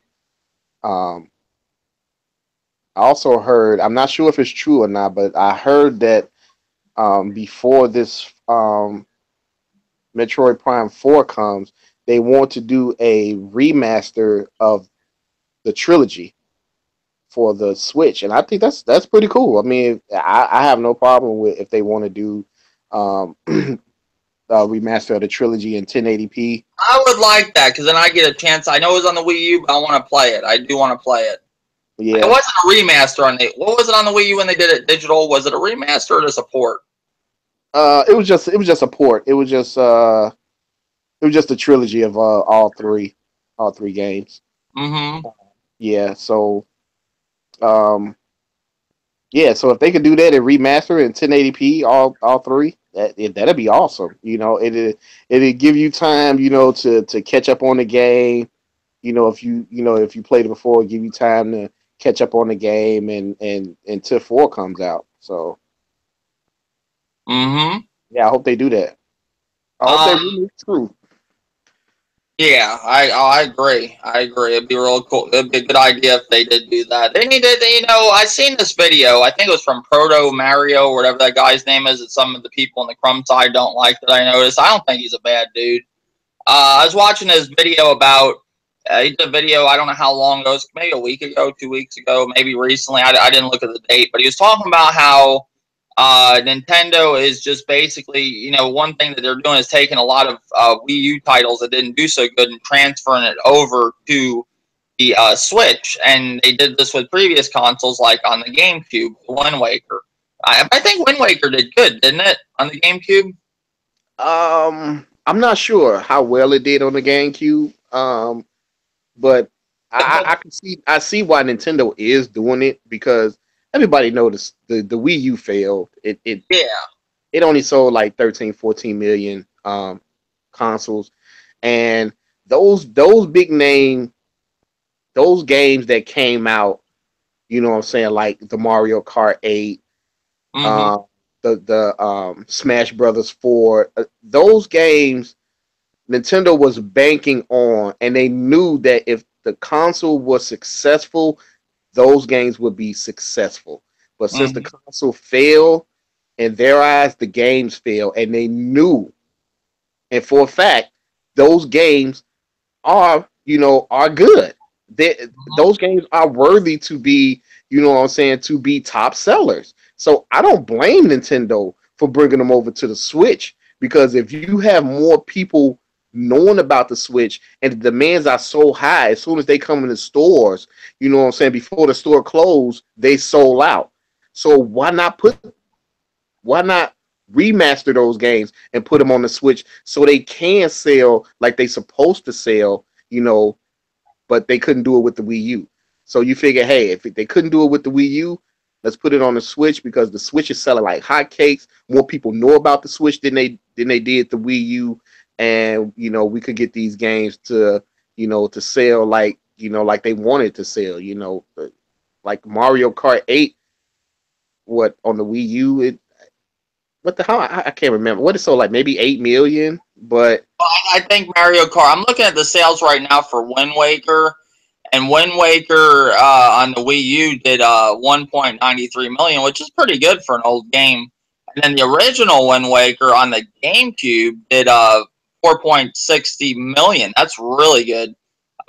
So that was like I was watching Proto Mario's video, and he mentioned Wind Waker, and that's not a failed IP. That was one thing I kind of had to disagree with him if that's what he's saying, because he's like, oh, all these failed IPs. I think that's what he was saying. I could be wrong. Don't quote me on this, but what I was gathering from his video is basically a lot of the IPs that didn't do good with like Wii U and current IPs, they always poured them over to try to get sales, and I do see like games like Pokken Tekken and stuff, Pokken Tekken Tournament, whatever the hell they named that one with the Pokemon characters that are basically a Tekken game. They're porting that over. Some people argue and say Splatoon is a port. It just added shit, and like kind of a port, like a remake. Like it's not full. Like you're gonna. I don't know. Some people have been saying it's kind of similar to the first one. They're taking maps and doing a little bit different shit with it and adding new characters. And that's probably true. But I mean, you can say that, but still, I mean, with this one, with 2, I mean, there's more characters. If you want to add more clothes, you can. But the characters can dive and roll and stuff. They didn't roll and dive in the first one. Yeah, so it's a true sequel, I think.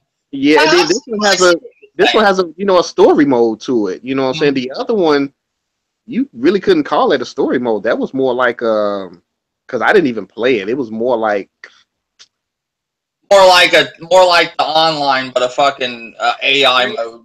Yeah, it was more. It was like, to me, it was like more of a tutorial to me. It wasn't no story behind it. It was just something that they just threw in there. So it just wouldn't be online only.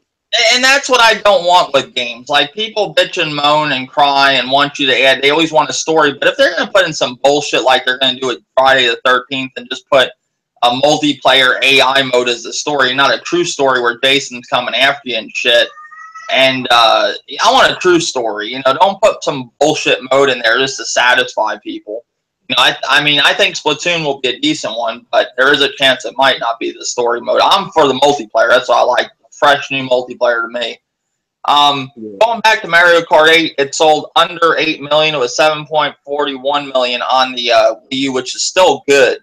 But if they catch those sales, I think it sold really good on the Switch too. See, a lot of people didn't get the Wii U. And that is why it's a good reason. I don't blame them as a business standpoint to port these games over. Like, say they do Bayonetta 2. I mean, that would be smart too. Even the Devil's Third, it wasn't the greatest game, but I would still play it. If they sold it for like $30 or something, I would get it because I want to try it. Because I had sold my Wii U after 3 years. I've had enough. After Dave had enough. After waiting on fucking Devil's Third, and that was going to be shit, and then they said Zelda's delayed, I was like, fuck it. And my thing with the Switch, not trying to sidetrack from the Nintendo Direct E3 conference, but my thing with the Switch, as long as they can keep these games rolling, which I think is going to be hard when it goes into year 2 and 3, if they can keep doing what they're doing right now, where they're dropping games every month or 2 or something, how they have a game coming right now it's every month they have a good game coming. But if they can keep it every 2 to 3 months and give us some indies or some, I'm not the biggest indie fan, but I've been changing my mind about them lately because some of them have been good. If they can give us some indies and some third party, and not all third party, just give us some, and a Nintendo exclusive every 2 to 3 months, I'd be happy. I'm good. Because this year, right now, I got Mario Kart Deluxe. I got Zelda, which is a phenomenal game. Both great games, even though I loved Mario Kart on the Wii U. The reason I got it because that was the game I played a lot, and I still play it a lot. ARMS is awesome. I wanted that. I want my Splatoon. I want my Mario Odyssey, and I'm good. I'm happy. I'm satisfied with the Switch. They gave me like 5 games that I really wanted. That still ain't out yet, but I'm still gonna get the other 2 that I want, or Splatoon and Mario Odyssey, and I might pick up a Xenoblade too. But I like that. That's good releases for me. I mean, because when it really comes down to it, guys, AAA exclusive wise, these companies only give you about 4 or 5 a year if you're talking AAA exclusive. Like big games like Horizon or so. You know what I'm saying? It really only comes down to 4 or 5 a year usually. Am I right, Dirty, or no? Yeah, you're about right. If that. So with what Nintendo's doing right now, throwing us this many exclusives, I'm fucking more than thrilled. I'm very excited and happy. I'm good with it. Another thing they announced is that a Pokemon game is coming. You got the Pokemon Ultra that's coming, the spin-offs of Sun and Moon, and then they said there's actually a Pokemon in development for the Switch, which is awesome. Yeah. And they announced a Kirby game? Yeah, Kirby. And Yoshi. Yeah. And showed off Zelda DLC, which with the DLC, what I'm doing, I might get it early just for the trials and stuff, but I think I'm going to wait till it all drops and get the new quest and everything and the hard mode, get all the stuff from the original DLC. But they showed the DLC for that, looks real good. The DLC one looks cool with the sword quest thing, looks kind of cool. It's only $20. People bitching about a fucking $20 DLC. I seen in the comment section. They're like, oh, $20 for this, and then the dumbasses don't know that they're going to drop more DLC in the holiday where the real big expansion's coming. I mean, yeah, it's just how stupid people are. That's what draws me away from YouTube, how dumb fuckers are. I just can't deal with it sometimes. I don't know if they just choose to be that stupid or they are that stupid. Sometimes I think they are that stupid. Well, you have majority of people, man, that really don't do research. They go by what other YouTubers say that they watch, and that YouTuber may not like Nintendo. So of course you're probably going to believe what that person say. Then, you know what I'm saying? Then to go and look it up yourself, because I mean, shit, it was all over the internet. All you had to do was just stop and look at it, and it'd tell you what was coming. Well, and the thing is, and whenever I don't know something, I always say, "Don't quote me on it. I'm not sure." Some people just go with whatever, and they're just going by it. I just don't get it sometimes. One thing that did let me down big time about the Nintendo E3 Direct. I now it's not all gumdrops and rainbows. I told you guys this earlier. I don't know what the fuck's going on with their online service. I am still blown away. I am still fucking, my shoes literally have blown me out of my shoes that we still have not got any type of online service, even the free service. I thought it was supposed to be here this summer. I don't know if the fucking camel died in the desert bringing it to us. We didn't get enough water. I don't know. But we need some fucking online, like an online service. Like, they need to throw us something. If they are going to throw us this shit where we hook our phones up to shit, give it to us now. Because I don't see Nintendo going back to the drawing board and putting this on delay because they're going to fix that. It's bullshit. They're still bringing that. Just throw it out now. Give us the shit. Let's roll with it. Who cares? We know that's probably what's coming. But I was very disappointed we didn't hear nothing really about their online service other than it's going to be free when it does come until 2018. That's all. And I have a feeling, like I told Dirty, when they do give us games, it's going to be like old-ass games like Super Mario Brothers 3 and fucking A Link to the Past or something. Even though A Link to the Past is my favorite game, but I can see them giving us games like that for free. What do you think, Dirty? Yeah. About the whole them not showing the online, and what do you think's coming with that online? Man, I mean, to this day, right now, I'm still pissed that we don't have no type of idea of. Well, we have a small type of idea, but Nintendo needs to go ahead and, if they don't want to say everything, at least let us know something, bits and pieces, or something. You know what I'm saying? Instead of being hushed about it, because what you're doing online, trust me, nobody else is going to be like, oh, you know what? That's a splendid idea. Let's steal that idea and do it for ourselves. No, the people that's Microsoft, Sony, PC that's doing online now. That trust me, the motherfuckers ain't looking for no other idea that's going to make online better than what it is now. And I don't think Nintendo is in the laboratory thinking of some special way to play online and to communicate with your friends. It's not that fucking difficult. The blueprint is already out there. Just look at it, copy it, or if you don't want to copy it, just do something. Just make it simple. That's all I want. I just want a simple fucking online play where I can talk to friends, invite friends. I don't want to have to go through no fucking all this unnecessary hooking up cords and shit and hooking up to your phone, and you know what I'm saying? Because 9 times out of 10, when I'm ready to play the game, you know what I'm saying, I'm not thinking about my phone. And now I gotta think about my phone. Now I gotta look at the fucking percentage. Like, how much battery life do I got? You know what I'm saying? Like, how much is this app? Is it gonna be a battery drainer? You know what I'm saying? Where the fuck is the plug at? You know what I'm saying? Let me see if I got an extra outlet so I can plug my phone up so it And are won't you gonna have to buy that shit too? Like, I mean, I'm assuming we are, but we have to buy this fucking adapter and all that shit. Is it gonna be high? How much is it gonna be? Like this is now. I could don't quote me on this, but I was watching Artificial's video a while back. I don't know when he exactly made it because I just I typed in something about the Switch and I came across this video, and he was talking about the whole thing with the Splatoon voice chat, and it had like a little earpiece. Are they bringing it with Splatoon or what's going on? Well, from what Reggie said, that's one of the ways that you can use the voice chat, and I guess maybe that's Hori's way. But Nintendo said that that's one way you can do it. They didn't say the way that they trying to do it. They just said that was one way that Hori is doing it. But I wish they would just come out and state or give us some type of idea of how they're going to use it. Because of what I've seen of that Hori headset, it's horrible. Like, I don't want to have all this hookup, next to me. You know what I'm saying? I got cords and all this and a phone I got to sit by me, and I got to have my charger to the phone just in case, I'm like 40%, or I just don't want my phone to die while I'm playing online and talking to people and all this.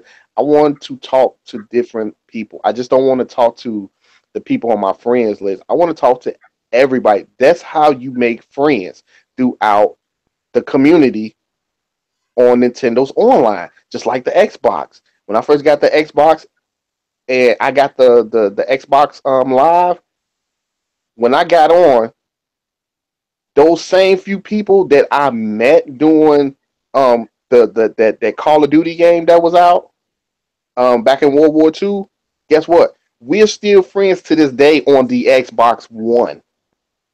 And I still talk to them from time to time now, even though we got older and stuff, and some got family now and stuff like that.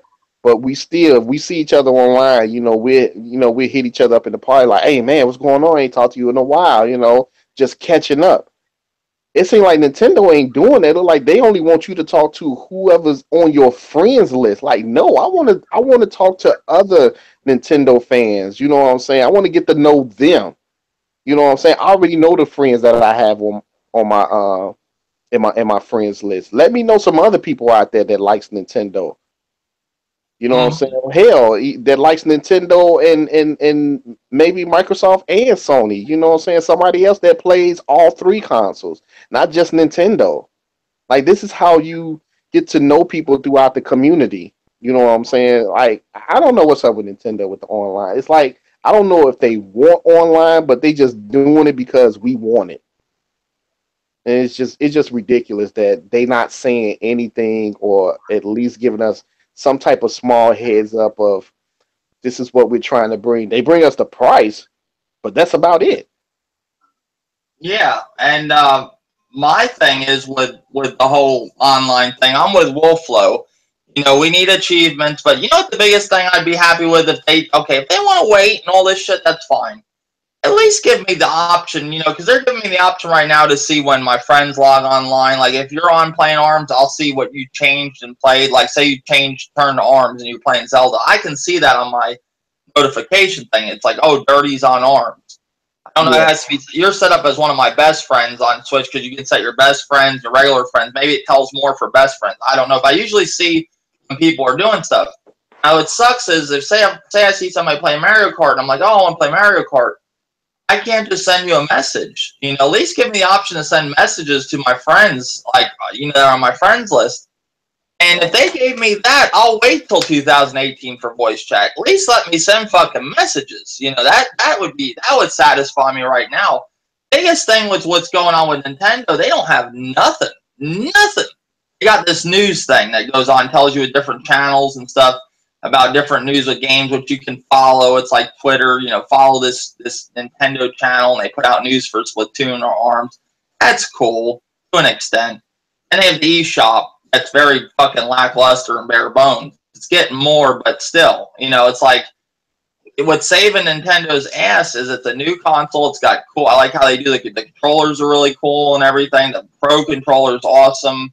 The Joy-Cons are cool. The thing plays in handheld mode. It's got getting good games now. ARMS. He's got Mario Kart 8. It's got Splatoon coming out this month. Got Zelda Breath of the Wild. Got the DLC. That's what's saving its ass. It's got games. Games are dropping. If it wasn't for the games dropping, it started out rough. Don't get me wrong. Came out with Zelda, but it dropped one of the juggernaut games. You know, it's like let's drop Microsoft out with a. It's like okay, let's release PS4 with. Say PS5 came out, and they just put Last of Us 2 on it. That's all they would need. And Zelda knew that. I mean, Nintendo knew that. They're like, it just needs fucking Zelda. They knew that. They knew that would work, and it worked. And it holded people over until, most people, it holded them over until Mario Kart and ARMS and Splatoon. That's what I think saving them, but I do think they need something. Something's got to come. Something's got to give. I mean, I don't need Netflix or nothing on my console or Hulu, but they don't even have that. You know, that's pretty bad. I don't give Nintendo a pass on that. It blows my mind that they're getting away with no features at all on their console, but a very few far in between. I think achievements, if they don't want to give us voice chat and stuff, or they want to give us some bullshit, I think the reason they're doing the voice chat the way they are is because they want the parents to have that app, this whole fucking app, so they can control what their kids are doing. It's all about the kids, I'm telling you. They want to be on that app, and they want to look at it, and they want to see who they're fucking talking to. They want to know if they want to talk to some fucking weirdo, and that's what it is. That's the little kid got the Switch. You got mostly about. That's what the kids come first. I'm telling you when it comes to Nintendo. Dude, I don't know now. One, out of all the people I know that got a Switch is adults, and then the people on my friends list. They adults. None of them are kids. Mm-hmm. And none of them are teenagers. That's what I'm saying. I'm like, the Switch is brought by mostly, you know, young adults. You know what I'm saying? Maybe the age of 20 on up. Maybe we'll see when we get a game that has voice chat in it. You know what I'm saying? While you waiting in the lobby. If I hear a kid's voice, then I'll be like, okay, maybe it is some kids playing it. But well, they had the, and I don't want the voice. Now the thing is, people get this shit mixed up. I don't know why. I talk to people and they get it on the. Now I hear people saying they want voice chat. Now they want in-game because I hear the conversations when people say, oh, it'd be so cool with ARMS. You know, like Resurrection, my buddy Resurrection 4325. I forgot the name. Everybody knows Resurrection, the drum side prince. You know, he always says he wants to, you know, when he gets on ARMS, you know, he wants to basically, you know, he say it would bring a lot more to the game if he can run across people and talk and meet new people he's playing with ARMS, and I totally understand that. But that is in-game chat. And I hear people wanting party chat. So which is it? Because Nintendo ain't going to do both. We all know that. To me, Nintendo got to do both. I mean, if these other two do both, they have to, man. If these other two consoles are doing it with no problem, I can't see why Nintendo can't do it. I really can't. If you want, I don't. know if I don't know if they're going to do both though. I mean, the thing is, the reason why I don't think they're going to do both, I don't think they want randoms talking to randoms. I think they want, if they're going to do anything, they want you talking to people on your friends list and stuff like that. But I want both too. Don't get me wrong, but I don't see them doing it. And then what like Resurrection wants, he wants in-game chat, and that's the thing I don't think Nintendo wants. They don't want people getting on the microphone, cursing at people like the kids do in like Call of Duty and shit on Xbox or PlayStation 4. You know what I'm saying? Like they don't want that. Like on the Xbox One and PS4. I don't think they want that.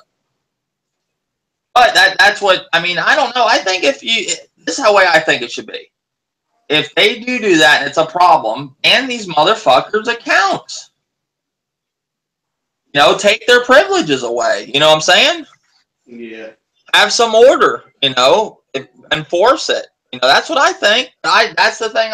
I'm keeping it real. I think the reason they went with this whole phone app, it's not so when you're on the go, you can they thought of you first that you can talk in party chat. That's bullshit. They're thinking about the parents with parental controls, because right now you can get the parental control app and I believe it's like it can tell what your kids are playing. They're all about monitoring your kids and seeing what they're doing. But if everything fails, they need at least some kind of party chat, like, or put an app on there where you can use Skype or something. They can do something like that to hold you over till now. You know what I'm saying? Like I think it would be cool if the in-game voice chat was there where we can meet randoms with Splatoon. That's one thing I like about UFC. If I get on UFC and I start doing, division fighting, like ranked division, and go through that, you meet new people, you talk to people about the game you like, you run against new good competition, and when I'm playing people on fucking ARMS, I can't run across them unless I keep their name, and then I think I can add them as a friend, but you know what I'm saying? It's such a hassle. And then with the Wii U, you had to go through fucking Miiverse to talk to somebody. It was ridiculous. And then if they didn't check their Miiverse, they didn't get their message. You know what I'm saying? It didn't show up.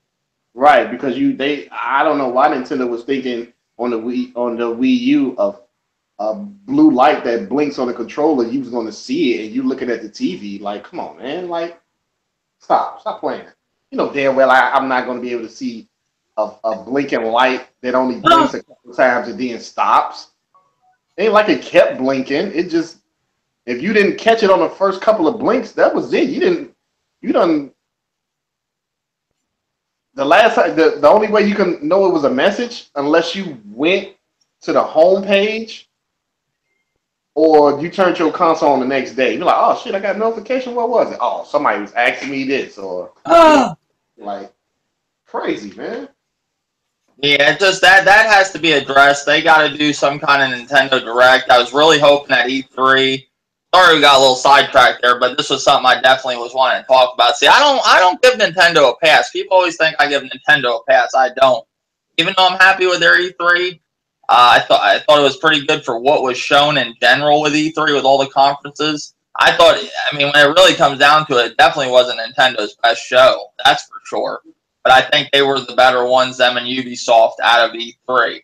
If you had to grade Nintendo, because we're going to get more into the Switch here in a second. If you had to grade Nintendo's E3, from 1 to 10, I'm going with an 8.5. I'm giving them 8.5. I give them the highest score. What's your score? Yeah, I was thinking the same thing at 8.5. Yeah, I wasn't blown away by their E3 or nothing, but I just thought, like I said earlier, it didn't take much to win this E3, and Nintendo did it by showing some games. All you had to do is show a few games to beat this E3, and Ubisoft showed me shit I like to see, like the Far Cry 5. I thought that was pretty fucking cool. That was one of the games I really liked from Ubisoft that really stood out. And Nintendo, I just thought it was really cool. With the Mario, I'm a big Mario fan. I do like Mario, and Mario Odyssey just looked awesome. I even watched what they showed at the Treehouse. You know what else? Pretty cool. And I didn't notice it until I watched a little bit of it on the Treehouse. But that Yoshi game that's coming out for the Switch, I don't care what anybody say, man. I saw it. I remember it briefly. I can't remember. Yeah, But if you actually look at it on the treehouse of what Nintendo did with the graphics, like everybody likes good graphics. I don't need realistic graphics. But what Nintendo did with, I could say, with the last game with Yoshi's Yarn that was on the Wii U, I thought that game looked amazing because Yeah, they that did a shit good job looked like with that. real freaking yarn. You know what I'm saying? It just mimicked yarn so lifelike. And Nintendo explained how they actually got it to, mimic yarn because they said they played around with yarn and stuff like that to mimic how yarn is actually, you know, play with in the hands or mess with when you're doing the I forgot the name, crocheting.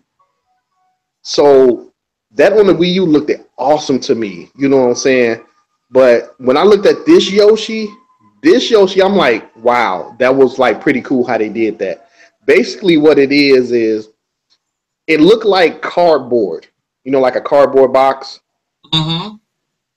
but it's like, okay, you play the game and everything looks like square, like cardboard, but you can flip it where you're looking behind what you're just playing. So basically, he goes behind the cardboard. So now everything is like cardboard, like the boxes are open. You see the lids and stuff open. And I'm like, that is fucking awesome. Like, that was like some cool idea to bring to graphics to a video game. Just little shit like that to me amazes me than seeing realistic graphics. Like, oh man, look at that tall building and look, I don't care about that. Yeah, it look nice, but when you take something just as simple as yarn or clay or using boxes and the way you use it and make it look so realistic and mimic the way it moves and if it gets soaked in water, whatever, and you can mimic that shit is awesome to me. And when I seen that Yoshi just took the time and watched a little bit of the treehouse, I'm like, looking at it, I'm like, yeah, the graphics look nice. I'm like, it kind of looked weird, like boxes or something. And then when they flipped it and he went in the background of it, you could see it was cardboard boxes, like opened up. I'm like, this shit right here is cool. Like, I Yeah. love how Nintendo thinks on certain graphics. You know what Mm-hmm. I'm saying? It's like everything don't have to be realistic to make you say, oh wow, that looks beautiful. No, Yoshi's Yarn to me looks beautiful. That Kirby Rainbow Curse with him clay, that shit looks beautiful because it looked like real clay, and then it have the dents in it where if you took real clay and made it for real, to make a ball, guess what's in it? Your thumb and fingerprints and dents is in it. That's how Nintendo works with, and I just think that is so fucking awesome how they do that. I don't need those realistic, like Horizon Zero Dawn to be like, oh my God, this is just breathtaking. Yes, it looks good, don't get me wrong, but when I see something like they took like with Yoshi, and I just look at it like something just so simple that you would think like, that wouldn't be graphical, to me.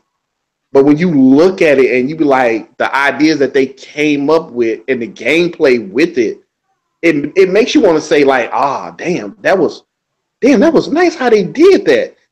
That's what I like about Nintendo. They think outside the box. And when they was thinking outside the box when they made Yoshi, because that nigga made out of a box. And he looks cool. Yeah, He looks cool, man. I get what you're saying. I agree. I mean, the thing with Sony and Microsoft, then you go over to Nintendo. They got different game types. Like their graphics cater to their games. They do it really well. The cartoony type stuff is Nintendo.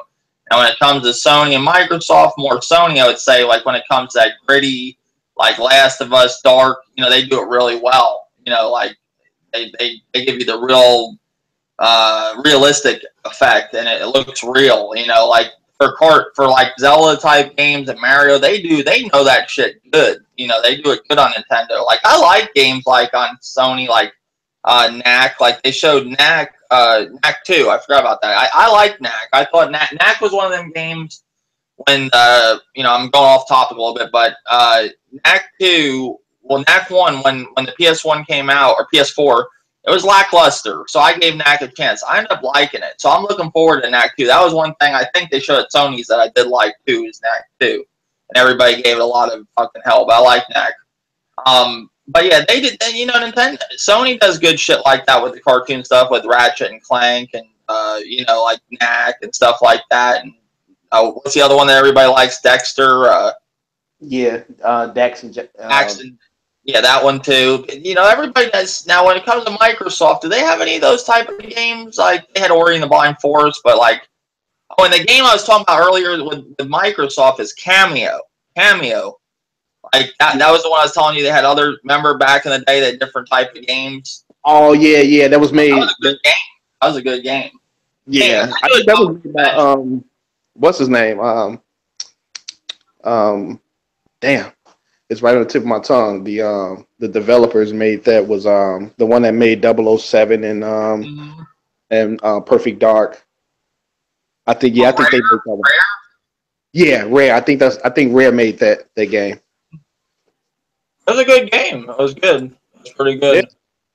Yeah. Tearaway already did this. Great story, but nothing new, old dirty. Oh, Wolflow said great story, but nothing new, old dirty. Tearaway already did this. On what? What game? What you? Oh, he might be talking about Yoshi. Are you talking about Yoshi's yarn? I mean, yeah, Tearaway. Wait a minute, is that the name of it? The EA game that used a yarn and look red, look like a devil. Well, that's Unravel. I think you're talking about. Oh, okay. Yeah, I mean, Unravel I got for $5. That looked good. I didn't play it yet, but Unravel, I liked the art style. I thought it was cool how they did that. It looked real, man. It looked really good. I like stuff like that. Yeah, but I mean, there's a difference from that type of game to the gritty type of games like The Last of Us. Like, they're both great games, but I'm just saying they did that art style really good. And Nintendo's like a master of stuff like that, of the cartoony type stuff. And that's why I think with their consoles, they don't go too crazy with graphics and powerhouse consoles anymore, because their games they try to keep it affordable. They don't try to gouge you, and they know what their games are going to do. What they need, what type of what type of machine they need to run their games. Yeah. See, Sony and Microsoft, they're trying to go with the most powerful system, and you're gonna pay for that shit. But I mean, I'm fine with how the Switch is with the power of it and everything. And one thing, like Nate's been talking to many other people. Shout out to just Nate78, good dude. Check out his channel. He was talking about how, the docks, they can, if they want to go to 4K with the Switch, they can make a dock that could do it. I know, I'm not a tech guy, but it sounds like it could be legit. And I think maybe that's why Nintendo went with the whole docking thing. You don't know. But I think they did it for the whole portable aspect. The one other thing that really drives me nuts with the Switch, but I got a battery pack now, is the battery life on the Switch. Oh, man, it's bad. You get like 2 hours with Zelda. I mean, they could have done 3, or they say 3, 2 to 3, but I think it's 2. But I haven't tested it out myself. But I know Nintendo was saying like the more graphic intense the game is, the less battery you would get. So I'm sure if I was playing like another game like what's that damn game called with the? I'm sure like a game like like if you playing Puyo Puyo Tetris, you probably would get 4 hours out of the game. Or the Binding of Isaac, you're gonna get more stuff. I'm saying when it comes to like a graphically demanding game a little bit, I'd say Zelda Breath of the Wild. You're getting 2 hours, and maybe right under that. I'll play it in handheld mode, and I'll be sitting there, and then I have to charge my Switch. Unless I got my battery running to it, I don't have to do that shit. But I think the battery life could have been a little bit better, but you have to get a battery pack. That's my biggest complaint with the Switch. Of something that they did that's, they might sell battery packs for people, but you can get them pretty cheap, like Real Gamer said. I thought you had to have a laptop battery, but the battery I got works pretty good, and I got it for $12. It's a big ass battery. I got it on sale, and it works pretty good with it. You know, it keeps the battery life going, and it's fine. It keeps it where it's at. It don't charge it while it's playing, but if to do that, you might need like a laptop battery pack or something like that, something a little bit more power. But I don't know. I just think the battery life could have been a little better. There's definite problems with the Switch. No questions asked about that. But I think overall they did a pretty good console. I'm happy with it right now. There's definite problems, like I said, but I've been playing the shit out of my Switch lately and really enjoying it. Now, one thing we didn't touch on with the whole E3 with Nintendo that I want to go on about, because this is something I almost made a video about, because people been, this is a conversation that's been going on a long time with Nintendo, and it's kind of like we've seen a million videos about it, we've heard about it, we've definitely heard about it with the Wii U, and now it's definitely a conversation with the Switch. Third-party companies. Now, when you looked at the E3 for the Switch, you didn't see the Battlefields, you didn't see the Call of Duties, you didn't see the Titanfalls, you didn't see stuff like that. You got to see what I think was a really good game for the Switch is Rocket League. I definitely could see that game on the Switch, but the third party we did see, other than NBA 2K18 and FIFA, we didn't see any shooters or stuff like that. Dirty, do you think they're coming to the Switch, or what's the deal with that? Do you think you'll ever see Battlefield on the Switch? Do you think you'll ever see Call of Duty on the Switch? Titanfall 3, if there's one, do you think it'll be on the Switch, or what do you think? You know what? It's like I'm kind of like all over the place with it because, sometimes I blame Nintendo for just go ahead and just release a console, man. That's just, on the same par as the others. And so we can stop, hearing developers saying, oh, we don't want to put the game on there, or we don't know if the game can run and all this bullshit. 3, I blame developers by saying, oh, this game can't run on the Switch. It can. Any fucking game that's out now can run on the Switch. Hell, if you could put the fucking game on a fucking cell phone, it can run on the Switch. Mm-hmm. Everybody know it'd have to be, downscale, or whatever. But that's fine. These games can run. When you can take a game like this generation, Metal Gear Solid 5, Phantom Pain, Mm-hmm. and you could port that shit over to the 360 and the PS3, and they fucking memory is 256 megabytes compared to your 8 gigs of fucking RAM. You can put it on the Wii U. You can put it on the Switch. You can put it on any fucking thing you want. But third, I have to go with Nintendo fans, or I might have to say fanboys, because these motherfuckers don't buy games. Mm-hmm. These are the same people that will tell you, oh, I buy Nintendo consoles just for Nintendo games. I don't want to play any third party games on my Nintendo. But these are the same motherfuckers that want to bitch and moan when third parties say, oh, we're not bringing that game over to the console. Or yeah, this game doesn't run. But they know damn well it does. But then these are the same Nintendo fans that come out and start bitching and moaning, about third party. But did you buy those games on their last console? Did you buy those third party games? Nope. You didn't. I agree. And each year, each generation, Nintendo consoles or fan base go down and down in sales. Mm-hmm. So third party looks at that. Third party looks at it as like, when you voice your opinion on social media, YouTube, Twitter, whatever the fuck it is, don't think that other people don't hear your voice. Yeah, they don't know who the hell you is, but they done heard what you said. And I guarantee you, every third-party developer out there have heard Nintendo fanboy say, I only buy Nintendo console just for the first party. they heard it. That's why they ain't bringing shit. Mm-hmm. And again, they could be bringing it, but they waiting on the fan. They waiting on that user base to be up there at a certain point before they start putting these games on there.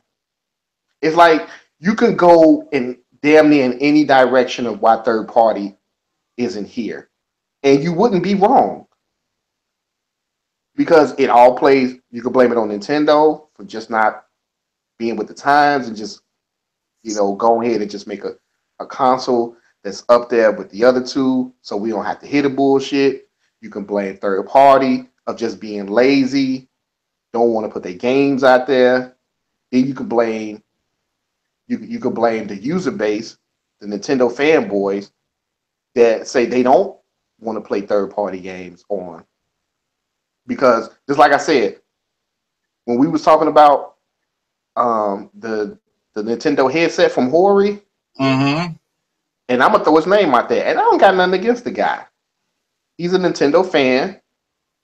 That's the only console he plays, so he don't give a fuck. And this We Love 07, I have nothing against this guy.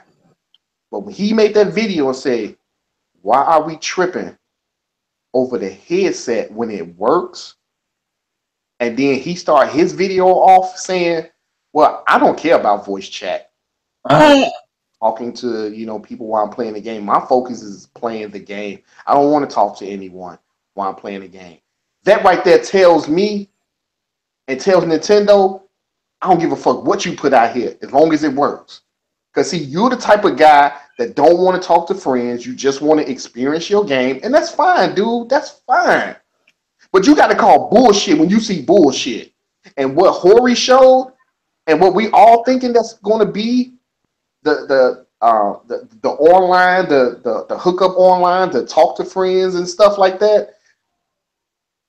If you're a fanboy, you should be upset. Even if you don't like talking online, you should be able to say, "I don't like talking online or talking to people. I'm cool with just playing the multiplayer without talking to anybody and playing my experience in the game by myself." But what I just seen from Hori and Nintendo, that looked like some BS to me. For the people that like to talk online, if he would have said that, I'd have been cool. But that to come out of his mouth that he doesn't care about talking online and he wants to experience his game by himself and not and be into the game and not being interrupted by talking to different people. But you say your headline is, "Why so many people upset? It works." This is why Nintendo is like they are, because they listen to people like him. Oh, he don't care that it hooks up this way, so, and we got a few more that don't care. Yeah, put it out there. Who in the hell thought of a way to play online by hooking your damn phone up to your controller? Like, it baffles me, and it baffles me that this guy, a Nintendo fan, would not just say, "I'm not a fan of online, of talking to people and multiplayer, but what I'm seeing from this diagram looks stupid, Nintendo." It does. And this is why when I say fanboys, like I just don't own Nintendo. I own Sony and Microsoft since I tell you like this, I own Sony since PlayStation 1. That was my second console I ever bought. All my other consoles, by family. The 64 and the PlayStation 1 those were my two first consoles I ever bought on my own, and I've been buying Sony ever since. Microsoft, I didn't start with the original Xbox. I was kind of iffy because I didn't know how long Microsoft was going to stay around. I didn't know if they was actually going to, toughen it out and be around like they are now. But I did start with the 360, and I've been with them ever since. But out of those three, when I see bullshit, I'm calling it. I'm not a Nintendo fanboy. I'm not a Sony fanboy. I'm not an Xbox fanboy.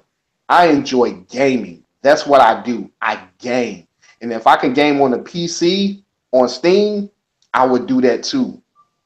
Whatever the games are that's exclusive that I can't play anywhere else, that's the console I want to make sure I pick up because those are the games I want to play. I want to play the Halos. You know what I'm saying? I want to play the Killer Instinct. You know what I'm saying? I want to play God of War. I want to play that Horizon Zero Dawn. I want to play The Last of Us. I want to play Mario. I want to play Metroid. You know what I'm saying? So I buy them all. But when the company start doing something stupid, I call them out on it. I'm not just going to turn a blind eye and be like, it doesn't suit me. But no, it's stupid to do that. And I was so upset with that video that he did, man. I couldn't even watch it all. I was like, you know what? I'm done. This is why Nintendo is going to be like they are. And if Nintendo ever, I can't, man. I'm getting pissed off already, man. Yeah, it's the thing is like I watch a channel. He's a newer YouTuber I got, and he plays handball and shit. But he's got a Switch and stuff, and he's an older guy. He's like actually probably in his 50s or something. But he was talking about how he didn't like voice chat or not voice chat, but he was talking about the whole multiplayer experience. And I understand it from his standpoint. He didn't like how you get on multiplayer and people are better already, already got the best guns. But he didn't talk about it from a voice chat standpoint. But he just was old school. A lot of old school people don't really care for this whole multiplayer shit. But if you don't care about it, I understand. If We Lover just came out and said, hey, I don't like it, like this guy did that I'm mentioning, that's fine, but don't give some stupid ass fucking examples, or don't like he's not like you just said, like he came out and said something about tells you he don't care to talk to nobody, then tells you this, then tells you the complete opposite when he starts going on about something. You know what I'm saying? Yeah, I mean, he said that it don't make sense. Yeah, because he said like, why are we tripping? Why is we bitching about what we've seen from Hori when it works? Mm-hmm.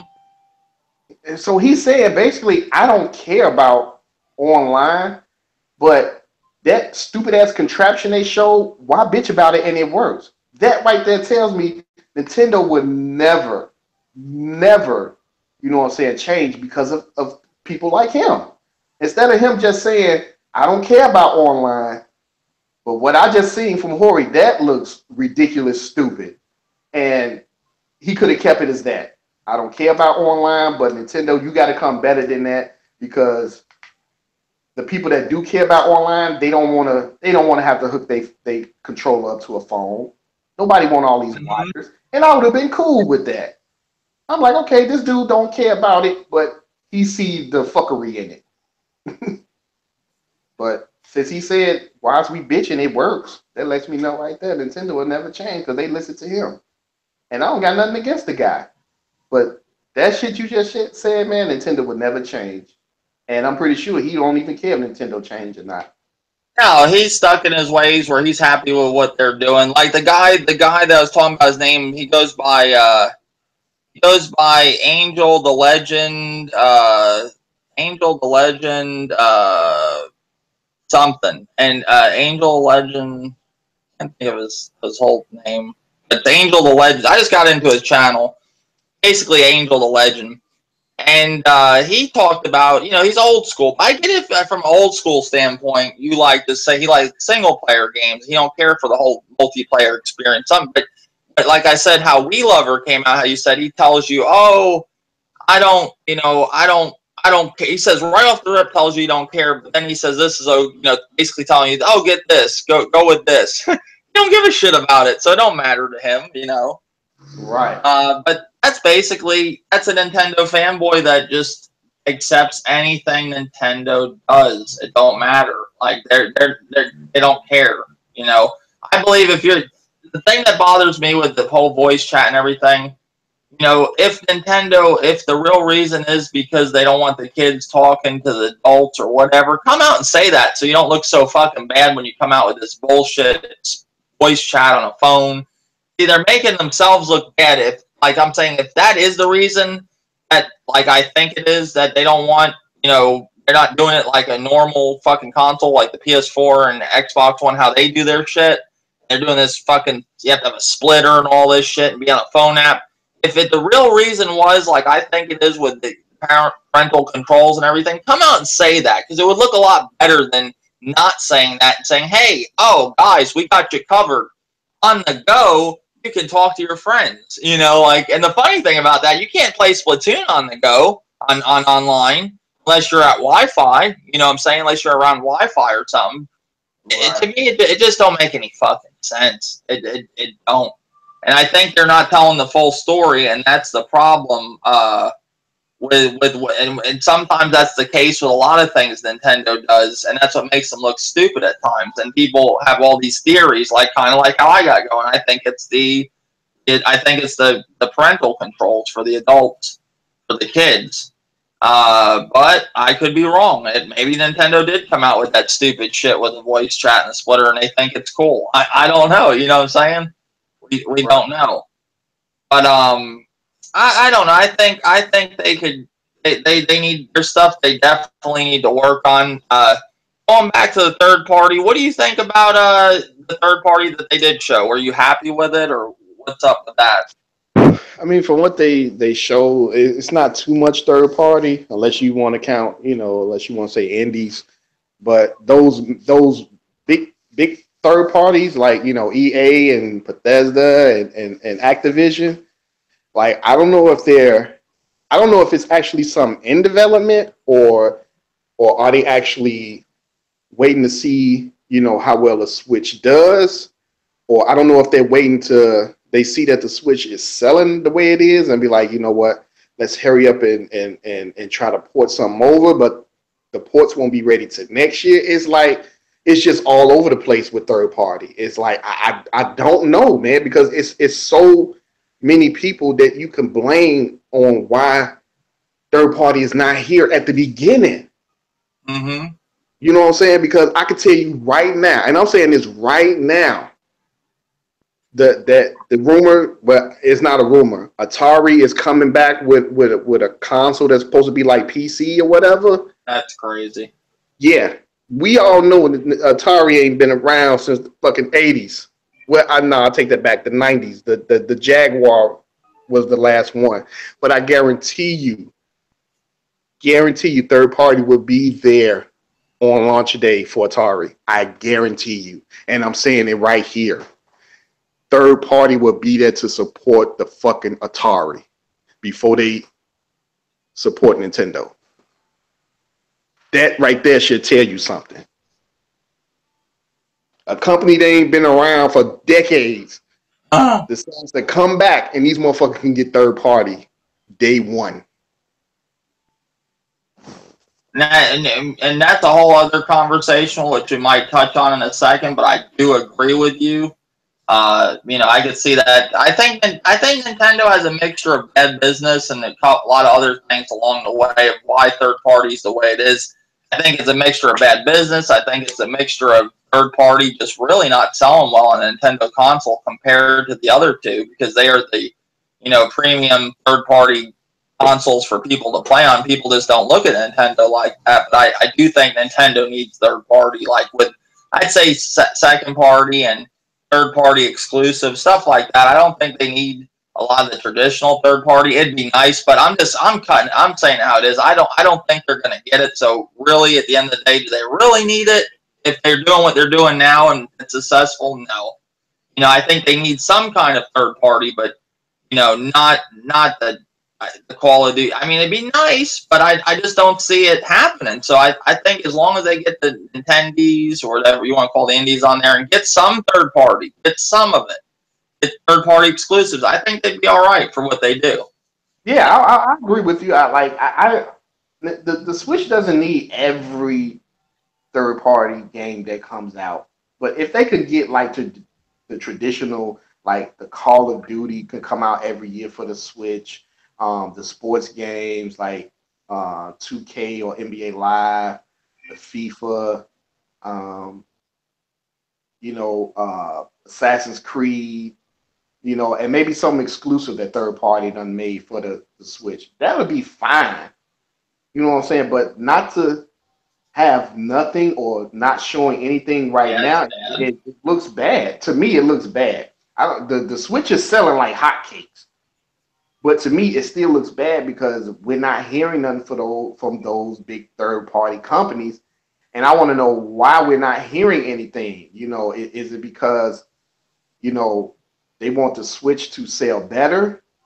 Is it because now they see that the Switch is selling like hotcakes, and what the Switch done sold over what? What is it at 4 million or over 4 million sold since launch? I don't know the exact price or not or landmark where they're at right now, but I think they're doing pretty good with the Switch. A lot more better than they thought it would be. I don't think it's selling Wii numbers like they say, but I think it's doing pretty good.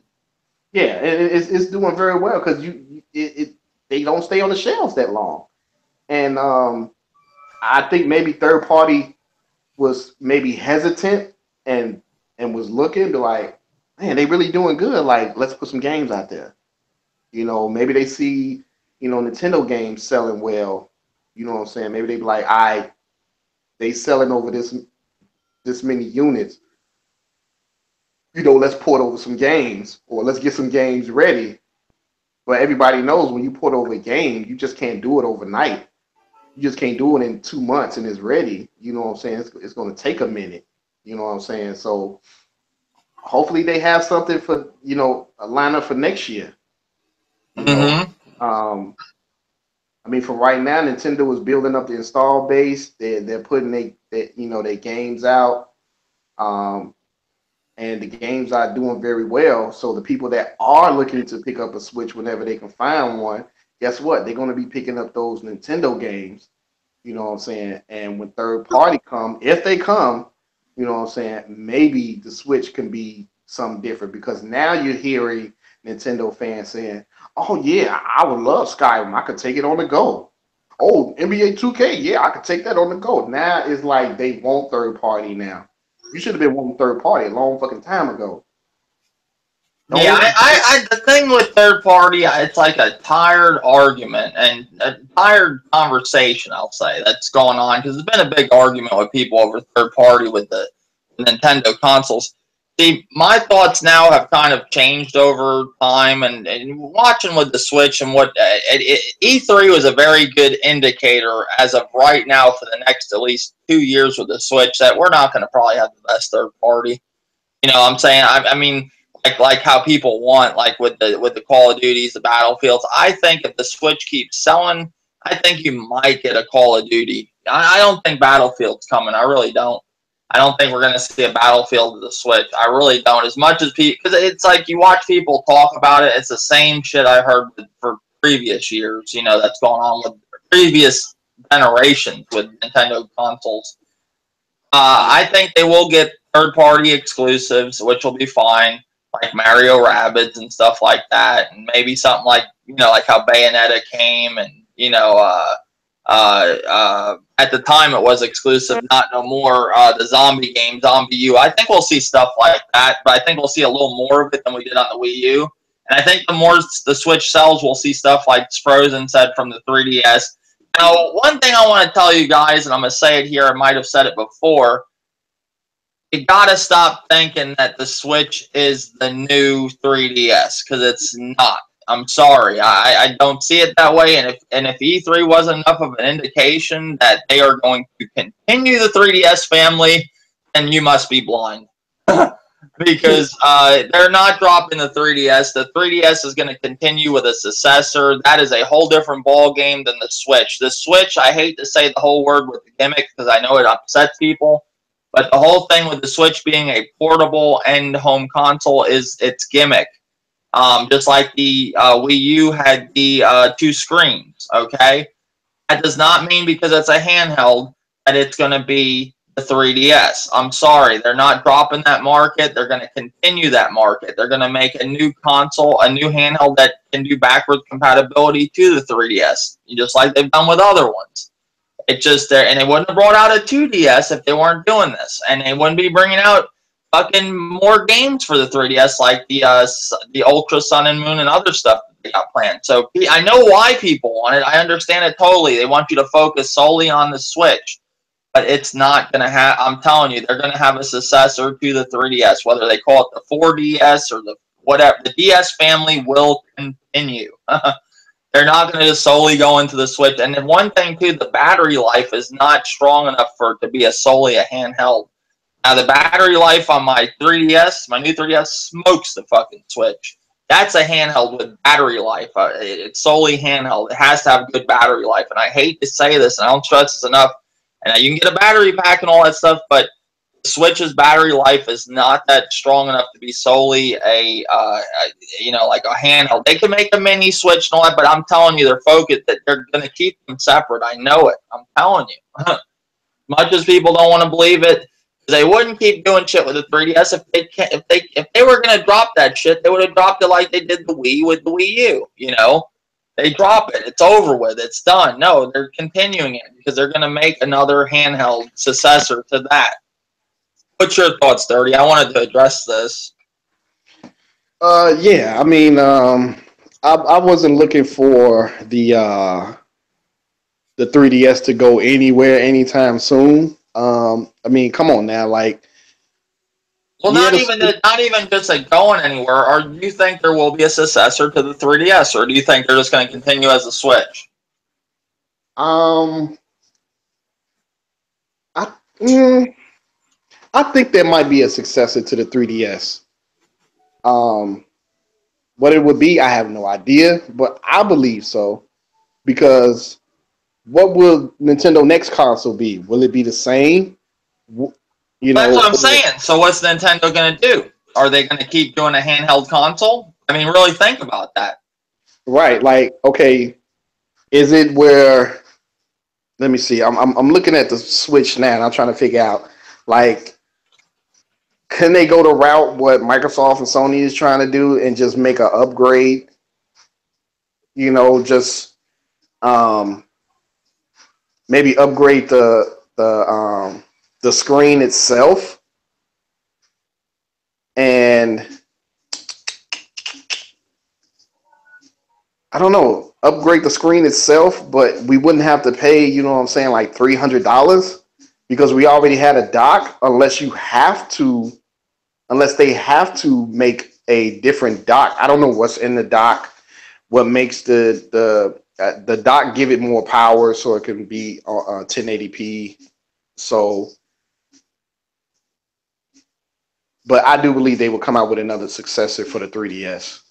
I knew the 3DS wasn't going nowhere when we finally realized that it was going to be a hybrid. You know, you could take it on the go. I look at it as you just taking the console on the go. Basically, that's what I looked at the Switch as. You know, because I'm like, why would Nintendo want to, you know, stop their production on the 3DS, and they're doing very well. Like, they done sold over 50 million. They sold over well over 50 million of 3DSs, and now you want to cut into that by the Switch? Like, no, that means the Switch got to be around for a very long time. Mm-hmm. And I don't see the Switch being around for I don't see the Switch being around for 10 years. You know what I'm saying? Nintendo will have to update, you know, their console, this handheld. So I don't see the Switch. I mean, I don't see the 3DS going nowhere. I do believe they will bring out another successor when they're ready, or whatever idea they may be figuring around in their head that can be good for a handheld. Because you know how Nintendo is. They're always trying to put something into something, a gimmick or something, to, you know, wow people or to make it sell or whatever. So whatever they got going on in their mind, their brains over there at Nintendo for the next successor for the 3DS, you best believe me, it's going to be something crazy. It's just not going to be a regular ass handheld like the Vita. It got to be something weird because they brought. Well, the thing is, I know, and I understand why people want, you know, why they go on with the Switch being their main focus, because they're scared that Nintendo's going to end up like with the Wii U, where they were focusing more on the 3DS. But the reason they were focusing more on the 3DS because the Wii U was a failure, and they see no point to continue it, but here, you know, just barely keep it alive because they had to.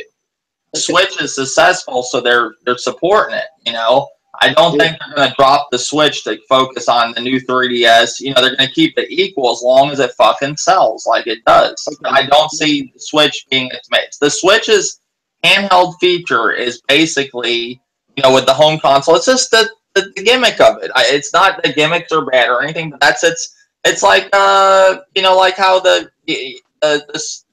when the Kinect came out, that was a little gimmick going. It's the thing of the console. It's gimmick, you know, with the Xbox One or the Xbox 360 with the Kinect. That was its gimmick at the time. You know, this is a feature of it. You can have it as a handheld, but it's not just because it's as a handheld. Don't mean it's solely a handheld like people want it to be. It's mainly for the support reasons. They're wanting it to basically be supported. I think Nintendo will support it. Wii U didn't get support because it was shit. The way it went, you know, it wasn't a bad console. It just it didn't do good. Period. It didn't do good. Yeah, and you know, everybody wanted, you know, Metroid 4, Prime 4 on the Wii U, and that's why Nintendo probably didn't bring it, because they seen that the Wii U is a failure. So why bring that big game that everybody wants when it's not going to sell? So guess what Nintendo would have had to do? Remaster that game over to the Switch to get sales on Metroid Prime 4 if they would have brought it to the Wii U like everybody was asking for. Like some of these first party titles that came out on the Wii, Nintendo had no choice but to bring them. Even though they knew that the Wii U was a failure, they didn't have third party.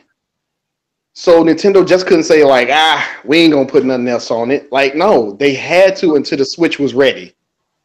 So they gave us, you know, the little Kirby Rainbow Curse, and they gave us the Yoshi Yarn, hoping maybe more people will pick up the console.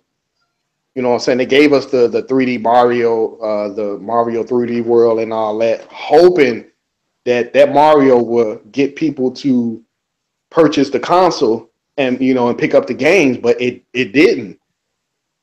So Nintendo was like, why put Metroid out there?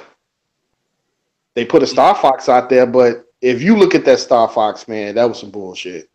I'm a big Star Fox fan. That was some bullshit. That's the bullshit. Like, I got respect for Miyamoto as a game designer, but he is time for his old ass to go sit in the corner somewhere. I'm not being funny. I'm not trying to be funny. The guy's old. Dude, why did you fuck up Star Fox like that? Like, literally. He could have put 2 different types of controls in that game. Multiple different type of controls. And he went with 1. And people say that if you keep playing long enough, you'll get, you know, familiar with the controls. No. I knew that this control was shitty when I fought the second boss that was in the sand. And I couldn't even maneuver around him to hit his weak spots. That's how I knew that the controls on this game is shitty. And I couldn't believe Nintendo went this route with just one control scheme way to play this game. And to this day, man, I'm still waiting on a patch for the Wii U, or at least put it on the eShop for about $10 for the people that bought it with traditional controls, man. Like, well, what about the Switch? Do you think they're going to bring Star Fox over with regular controls to the Switch? You know what? To me, man, I think Star Fox might be done. You think it's done as a franchise after that one? I don't know if I wouldn't say done as a franchise. I mean, done as we probably won't see another Star Fox until like 2 consoles later. Oh, okay. I see what you're saying. Is that bad, huh? See, that was another thing I was waiting on. I was wanting to play the Star Fox, but I was like, damn, I'm just not keeping a Wii U just to play Mario Kart 8, Smash Brothers, Devil's Third. When I heard that bomb, then I heard Zelda was delayed, then Star Fox was bogus. I was like, fuck it. Like, you know, it didn't look good when they showed that Star Fox. That was the first sign of a bad Star Fox. It just didn't look that good. The only way Nintendo can redeem themselves with Star Fox, man, if they let the young people that they have there, that they're training now, that's working on these games, do Star Fox. That's the only way it'll be a hit. Because when you look at Zelda, Breath of the Wild, the young generation that they had, the younger people helped out on that game and gave ideas for that game. Arms was developed by the young team. It was an idea from the young team. Nintendo went with it, said, "Hey, that seemed kind of cool. Let's go with that." The young team. This Mario Odyssey that I'm seeing, just the little bit that I see, and the direction that Mario is going in this game, the younger team has put their input on these games, and these games are actually good. So I'm hoping that whoever is doing Metroid Prime 4, that it's a younger generation, it's a younger team that's helping out with this game. And I'm pretty sure if they get the younger team to do Star Fox, or hell, even if they give it to Sega or Platinum Games, it'll be good. Mm-hmm. That's the only way I could see another Star Fox coming to the Switch. If they give it to somebody else, or they give it to the younger developers that they have at Nintendo. Yeah, they gotta get it. They gotta get things going with the younger. I don't know. That's Nintendo's biggest problem too. They got so many old people in business, still working there, and it's not good for the company. And and now they're saying, they got the younger people in there, and they showing them the way, but they also is picking up some of the ideas to the game. You know what I'm saying? But like, hey, instead of doing this like we always been doing, why don't we kind of switch it up a little bit and add this, or have him do this or do that? And that's what's making these games better. Like Breath of the Wild, there's so much stuff you can do in Breath of the Wild that you could never do in any other Zelda. Mm-hmm. That was the young people ideas over there. That wasn't them old heads over there. That was the young people saying, this is what the newer games are doing now. Mm. And they went for it, and guess what? It's a fucking hit. Everybody loves the Breath of the Wild. Yeah, most people liked it. Now, I've seen some people, like I was talking about that guy, Angel, I watched his channel. The biggest problem he found with Zelda, he don't like how, and I can agree with him. Now, Zelda's a very, Breath of the Wild, now that I've actually played a good majority of the game, got into it, I had a chance to.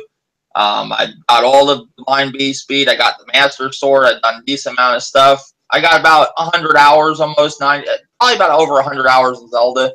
Let me check just to make sure so I don't quote myself wrong. Maybe about 100 hours, 95 hours or more, I think it said, or something. Yeah, I got 50 hours. 95 hours or more. What do you got in it? I got 50 hours or more. Okay, so you had a decent amount of time with the game. This guy was saying he don't like how, basically you have your weapons break. You have to change screens a lot while you're fighting. I get that. I can totally agree with that. He said he just can't get into the Zelda and he's a Zelda fanatic, and I can see that part. I mean, I think that's a downfall of the game, but I still like the game. My biggest problem with Zelda, compared to other Zeldas that I've played, and this could just be me, maybe it's me. At times, I feel like it's a very empty world. Is anybody in the chat that's played Zelda, the new Breath of the Wild, feel that? Like that it feels empty? Or you dirty? At times you feel it feels really empty, like almost like there's so much there, but you'll be flying and there's nothing for miles when you're flying. Do you know what I'm saying, or no? I get what you're saying, and I thought the same thing, but then I thought about it, I was like, okay, if you think about it, Hyrule is a peaceful place. Yeah. Okay. And you have different sections of Hyrule. Mm-hmm. Now, if you're walking into a peaceful place, guess what?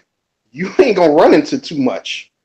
But since Ganon has been there and Zelda been holding him off, he was able to, let out his henchmen. But it's only henchmen that's scattered out through Hyrule because it's so big. So it's not like you fight a herd of of of the bad guys, and then you walk like, let's say like 2 yards. I mean like 100 yards, and here go another big gang of enemies. No, this was a peaceful place, and it's just enemies that's just set out in different areas to try to stop whoever that's trying to stop Ganon. You know what I'm saying? So I started looking at it as that way. I'm like, okay. Well, I get what you're saying, and it's kind of like the Batman Arkham games concept too. Like Arkham, like when you played Arkham Knight, like look at the city. All you see is just thugs around, and not many of them. Like that open world of Batman felt so empty because. And it's funny, like somebody said, oh, it's because they had an evacuation and all this because of what's going on with the Dark Knight and all this stuff. Yeah, that's cool. The stories does that, but and it was like a reason why there was no life going on or nothing. It was like Batman's flying around and there's really nothing but henchmen here and there driving around. It was like very empty. Like if you get into Grand Theft Auto or you get into Assassin's Creed, it's very lifelike. The Witcher, lifelike. Now this Zelda, I get it, but when I play a game like A Link to the Past, or I felt it was more lifelike. I don't know, even Wind Waker, that I played of it. But if you explore a lot in this game, you're going to run into a lot of areas where they're just saying nothing. I know they're making you look for secrets and stuff, but it still don't. There's parts you get in the game where there's people too, but that's the one thing I felt with this game. It's very empty at times. I don't know if that's just, I understand what you're saying, but that's what I noticed playing. I was like, wow, sometimes you'll be flying around, there's nothing for ways. Yeah. I do understand that Ganon has taken over, it's been 100 years, and he's took over the divine beast, and I get that, but sometimes when you run into people, it makes it really, you're really interested to see what they're going to say because you haven't seen nobody for a while. You might run across a traveler or something, but it's a great game. Don't get me wrong, but that's the one of the complaints. I just feel like it could have done more. Like right now, I'm in the Lost Woods, and it's the most people I've talked to in a while. Like I'm talking to more people in the Lost Woods than I was in other parts of the game. But I have a lot more to explore. But I'm just saying, there's good parts where you just see mountains and mountains, and that's the one thing that really impresses me, how far you can go in this game and just keep climbing and going and going. But it's like if you looked at Grand Theft Auto, there was a lot of areas in Grand Theft Auto 5 that they did nothing with, like Sandy Acres. I think you did like so many missions there, and it was pretty bare. They could have put more there. You know what I'm saying? That's just my little gripe with it if I have to pick. I'm not big on the whole, okay, the weapons break, we got to get a new weapon every 10 seconds. I do agree with that guy, Angel, and that's kind of a little, I don't like that, but I understand the concept of it. Every game has bad things to it. I'm not going to just say it's an amazing game. Every game has flaws, no matter what game it is, but this is one of the most impressive games I have played this generation. I thought it was really cool they did Divine Beast. I like the whole food thing, how he has to do different things to survive. I like it. It's refreshing, especially if you haven't played a Zelda game in a long time like myself. I played Wind Waker. I never got to play that. I played on the Wii U. I thought it was pretty good. Just the art style I couldn't get past on that game. Right. But, if you haven't played a game like this in a while, it's definitely refreshing. I like it.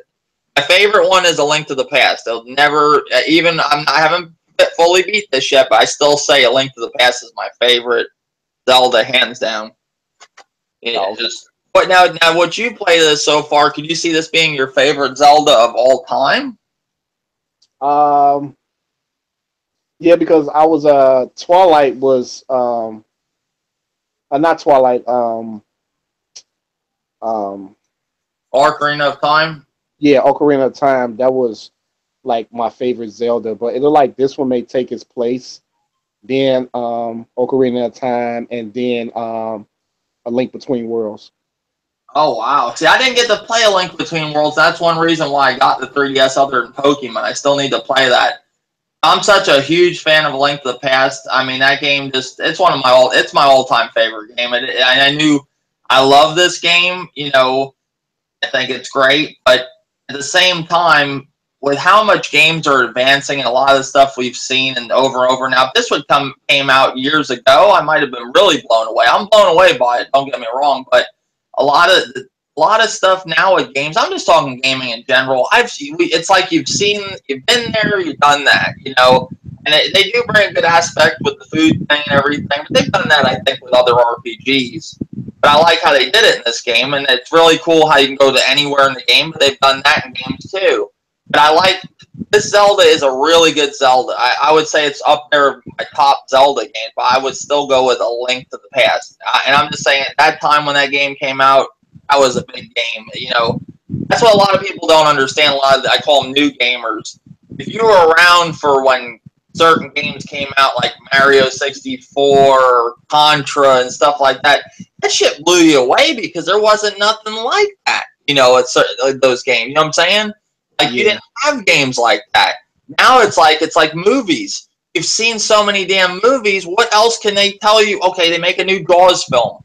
What other killer shark movie could they do to top fucking Jaws? And Jaws been out a while now, over 30 years or more. You know what I'm saying?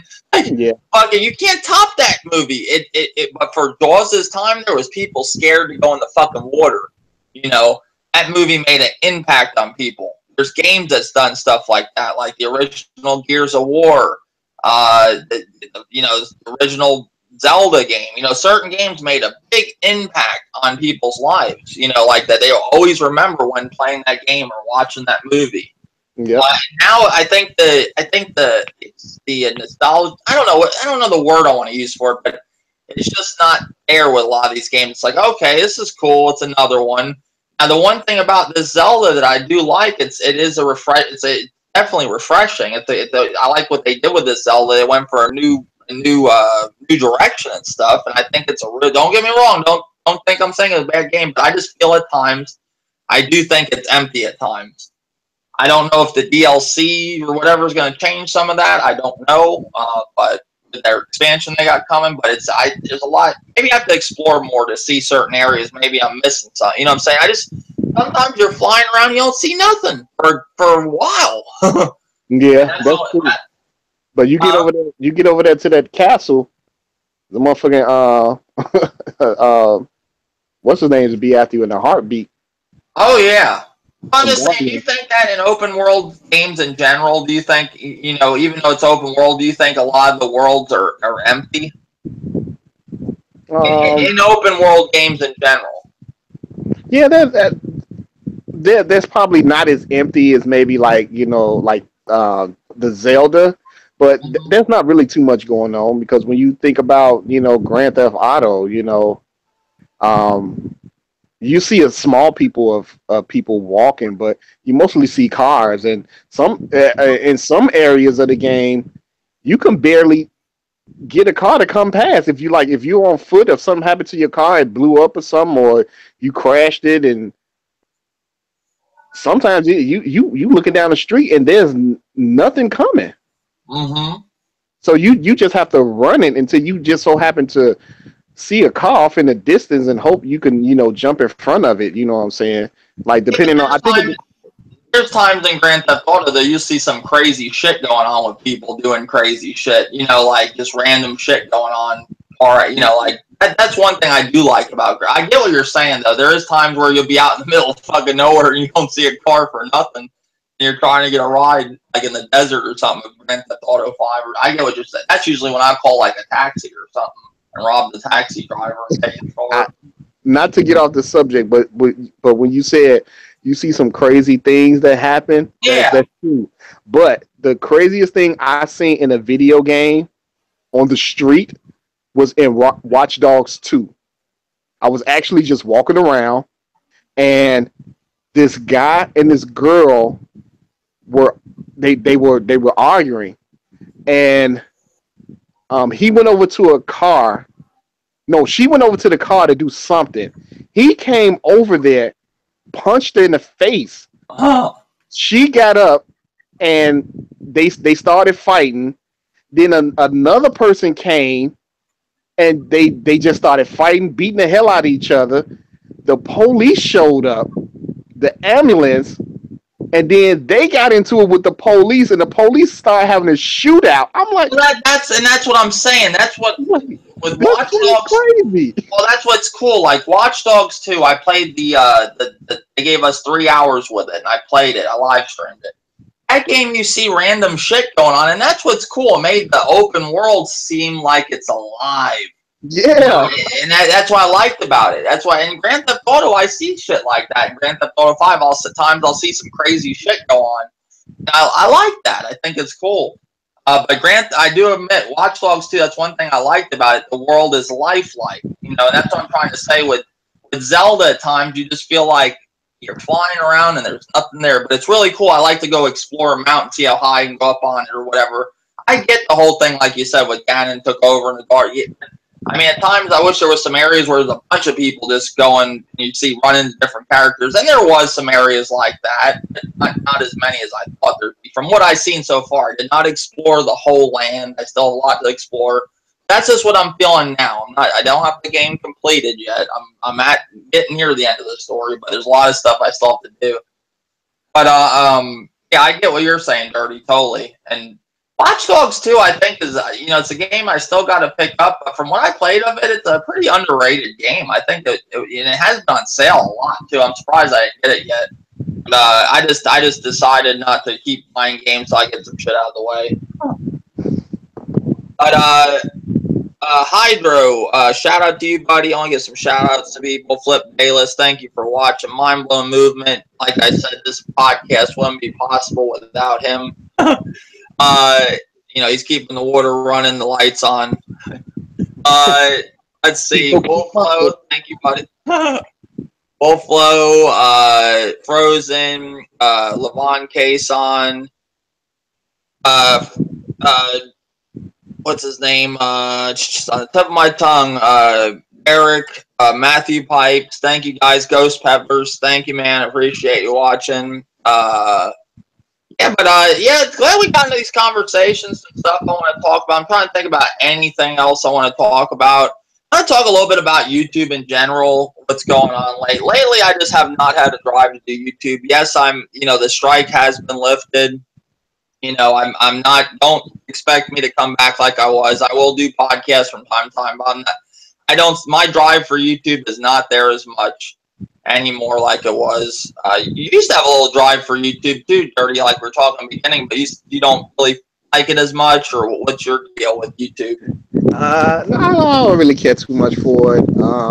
I still do my little unboxings, or if something is like really irritating me, I do a little small video. But to me, you just got too many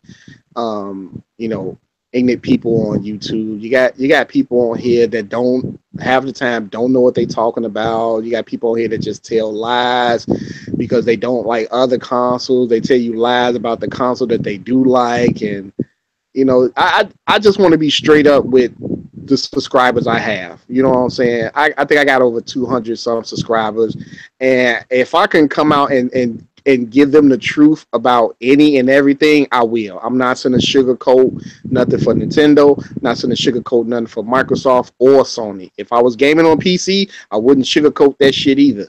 I just want to, if the truth is out there, I'm going to bring it. Yeah. If I want to bring my opinion, I'm going to bring it. I'm not going to try to hate on another console because I don't play on it. Like, that got to be the dumbest shit ever. Like, if I know everybody has console of choice, that's fine. But in my eyes, you're a gamer. You shouldn't want to hate on another console. Gamers don't do that. Like, to me, I'm old school. I don't hate on no fucking console. If the console is doing bad, it's doing bad. I'm not gonna spend my money on it. You know what I'm saying?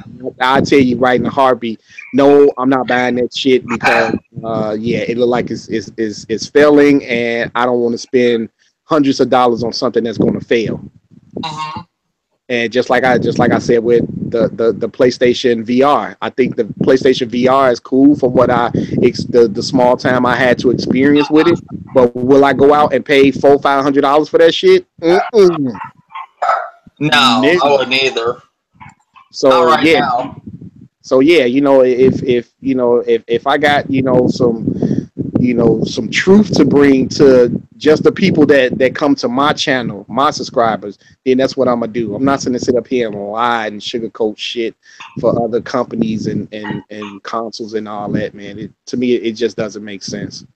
Just be real, you know what I'm saying? But you got so many people that out here just telling lies on other consoles, and it can't do this, it can't do that, and oh, your shit does checkerboard, and our shit come out, it's going to be, everything is going to be native 4K, and come to find out, the shit ain't true. Everything that's coming out for that console is not native 4K, it's checkerboard. But they're cool with it. But they was laughing at the other console that was doing checkerboard. So I'm fine. Like I said, you motherfuckers want the native 4K for every damn game that come out. Yeah, be looking to spend some money unless you spend some money and go PC way.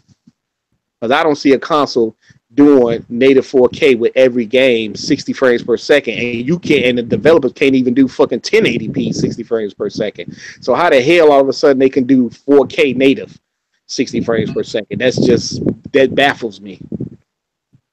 Yeah, I agree. My thing with YouTube, it's that argument with people arguing. I understand it keeps them entertained. From when I started YouTube to now, I lost a drive for it. I don't know. I used to get on here and I felt like I had to make a video. And when I do stuff like that, where I get into something and I feel like I have to, that's good because it keeps me going. I don't feel like that no more. I don't feel like I have to, because there's a couple times recently I seen some stuff I really wanted to talk about when they were going on recently about third party with Nintendo and the whole thing with the 3DS and the Switch, that it's a handheld. I've been wanting to talk about that for a while, but I just couldn't push myself to do a video. I was gonna do it on the other channel, and I don't know. And past stuff going on in regular life and stuff going on now, it's just right now. I think I'll do podcasts from time to time and keep the live stream going. I don't see me going back to making videos. It'd probably be podcasts from time to time like this and doing live streams, and that's good enough for me. Maybe things will change. I don't know. I don't see that happening. It's just not there as much. Too much bullshit goes on in YouTube anymore. Too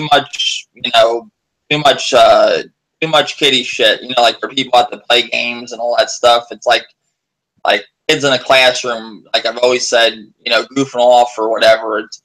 And there's nothing wrong with that. I get some of the jokes and stuff, but sometimes it gets really old, I don't know. You're sitting here doing videos, and it's like almost like you're painting a portrait, and somebody just fucking takes a red marker, and runs it through it. What's the point of that?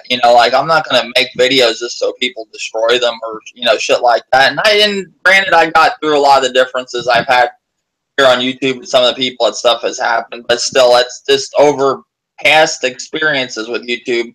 I'm glad for who I got now on YouTube. I talked to you. I talked to my buddy Jason, which he goes by some of the other names on YouTube. He don't want me to say his names. That's fine. He's one of the older YouTube people that's been on here a while. Like people like Resurrection, Hydro, Jay. I talked to them. Frozen.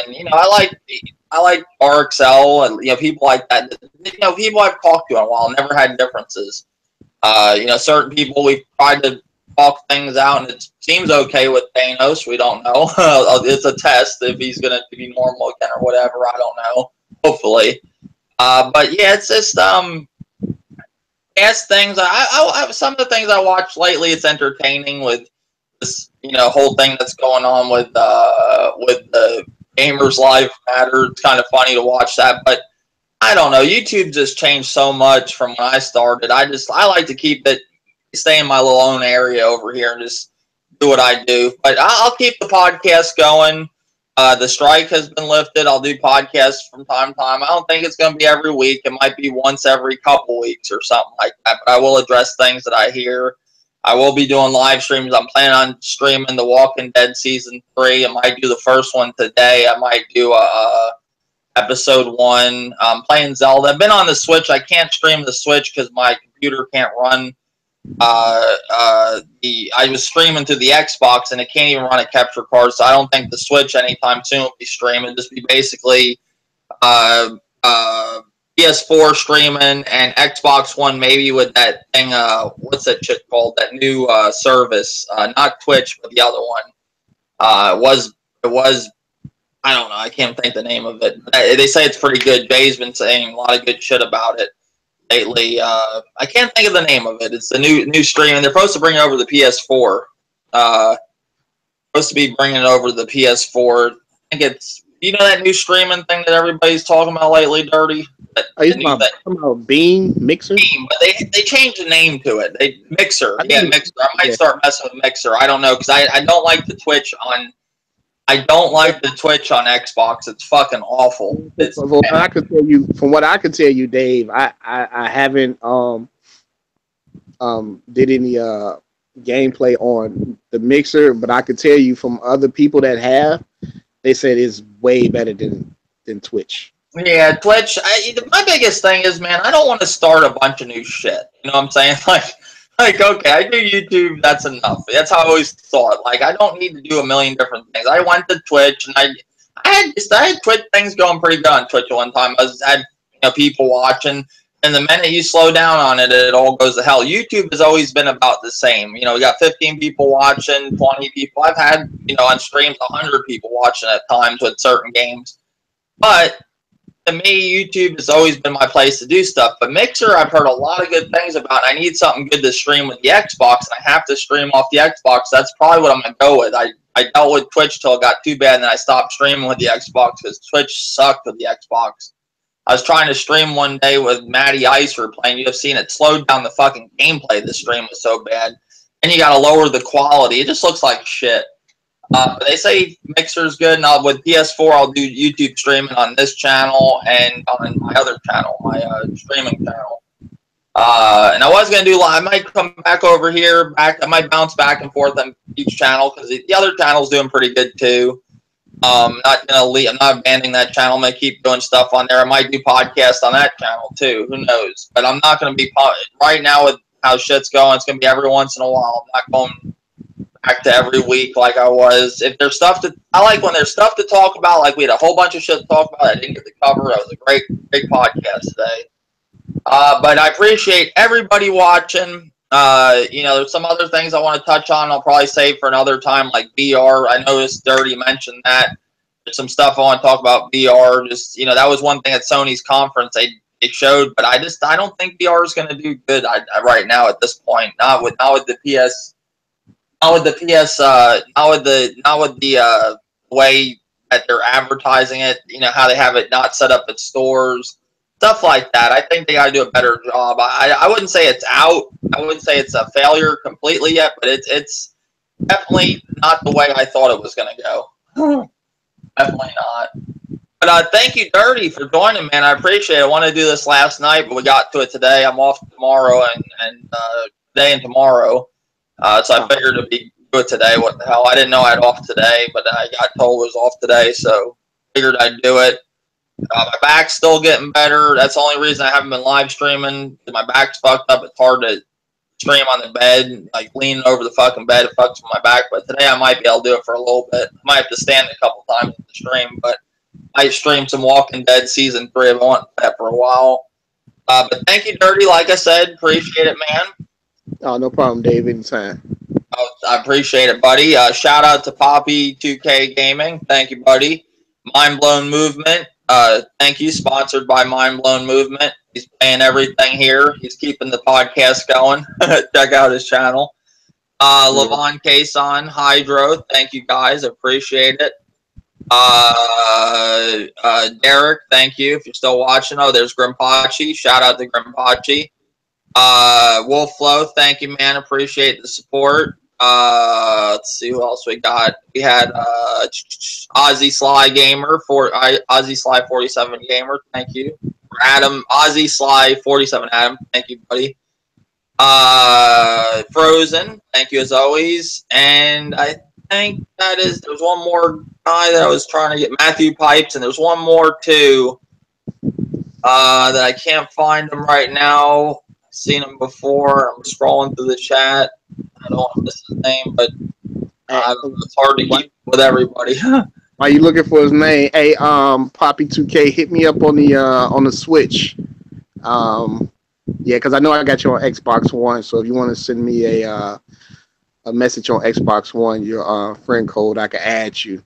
You can play some Street Fighter, Ultra Street Fighter, or some Arms. Yeah, Arms. Oh, and Arms is a really good game, guys. I know I mentioned it a little bit in the beginning, but you know the beta I wasn't impressed with because of the time limit I had to play it. But once you get into that game, it is fun. Yeah. Arms is a good, really. I'll be happy with Splatoon when that comes out and Mario, and I'll be good to go. I'm not going too crazy this year with games. I'm going to get some in, the winter, but mainly with Nintendo, what I want left is Splatoon 2 and Arms. Those are the two I'm getting, and I think I'm good. And I'll get the third-party stuff that's coming out. But I'm trying to find that dude's name. I can't find him. I must have. Won't let me go too far back in the chat. I mentioned his name earlier. I appreciate everybody watching. Thank you, guys. Have a good one. We'll be back next time. Have a good 4th of July.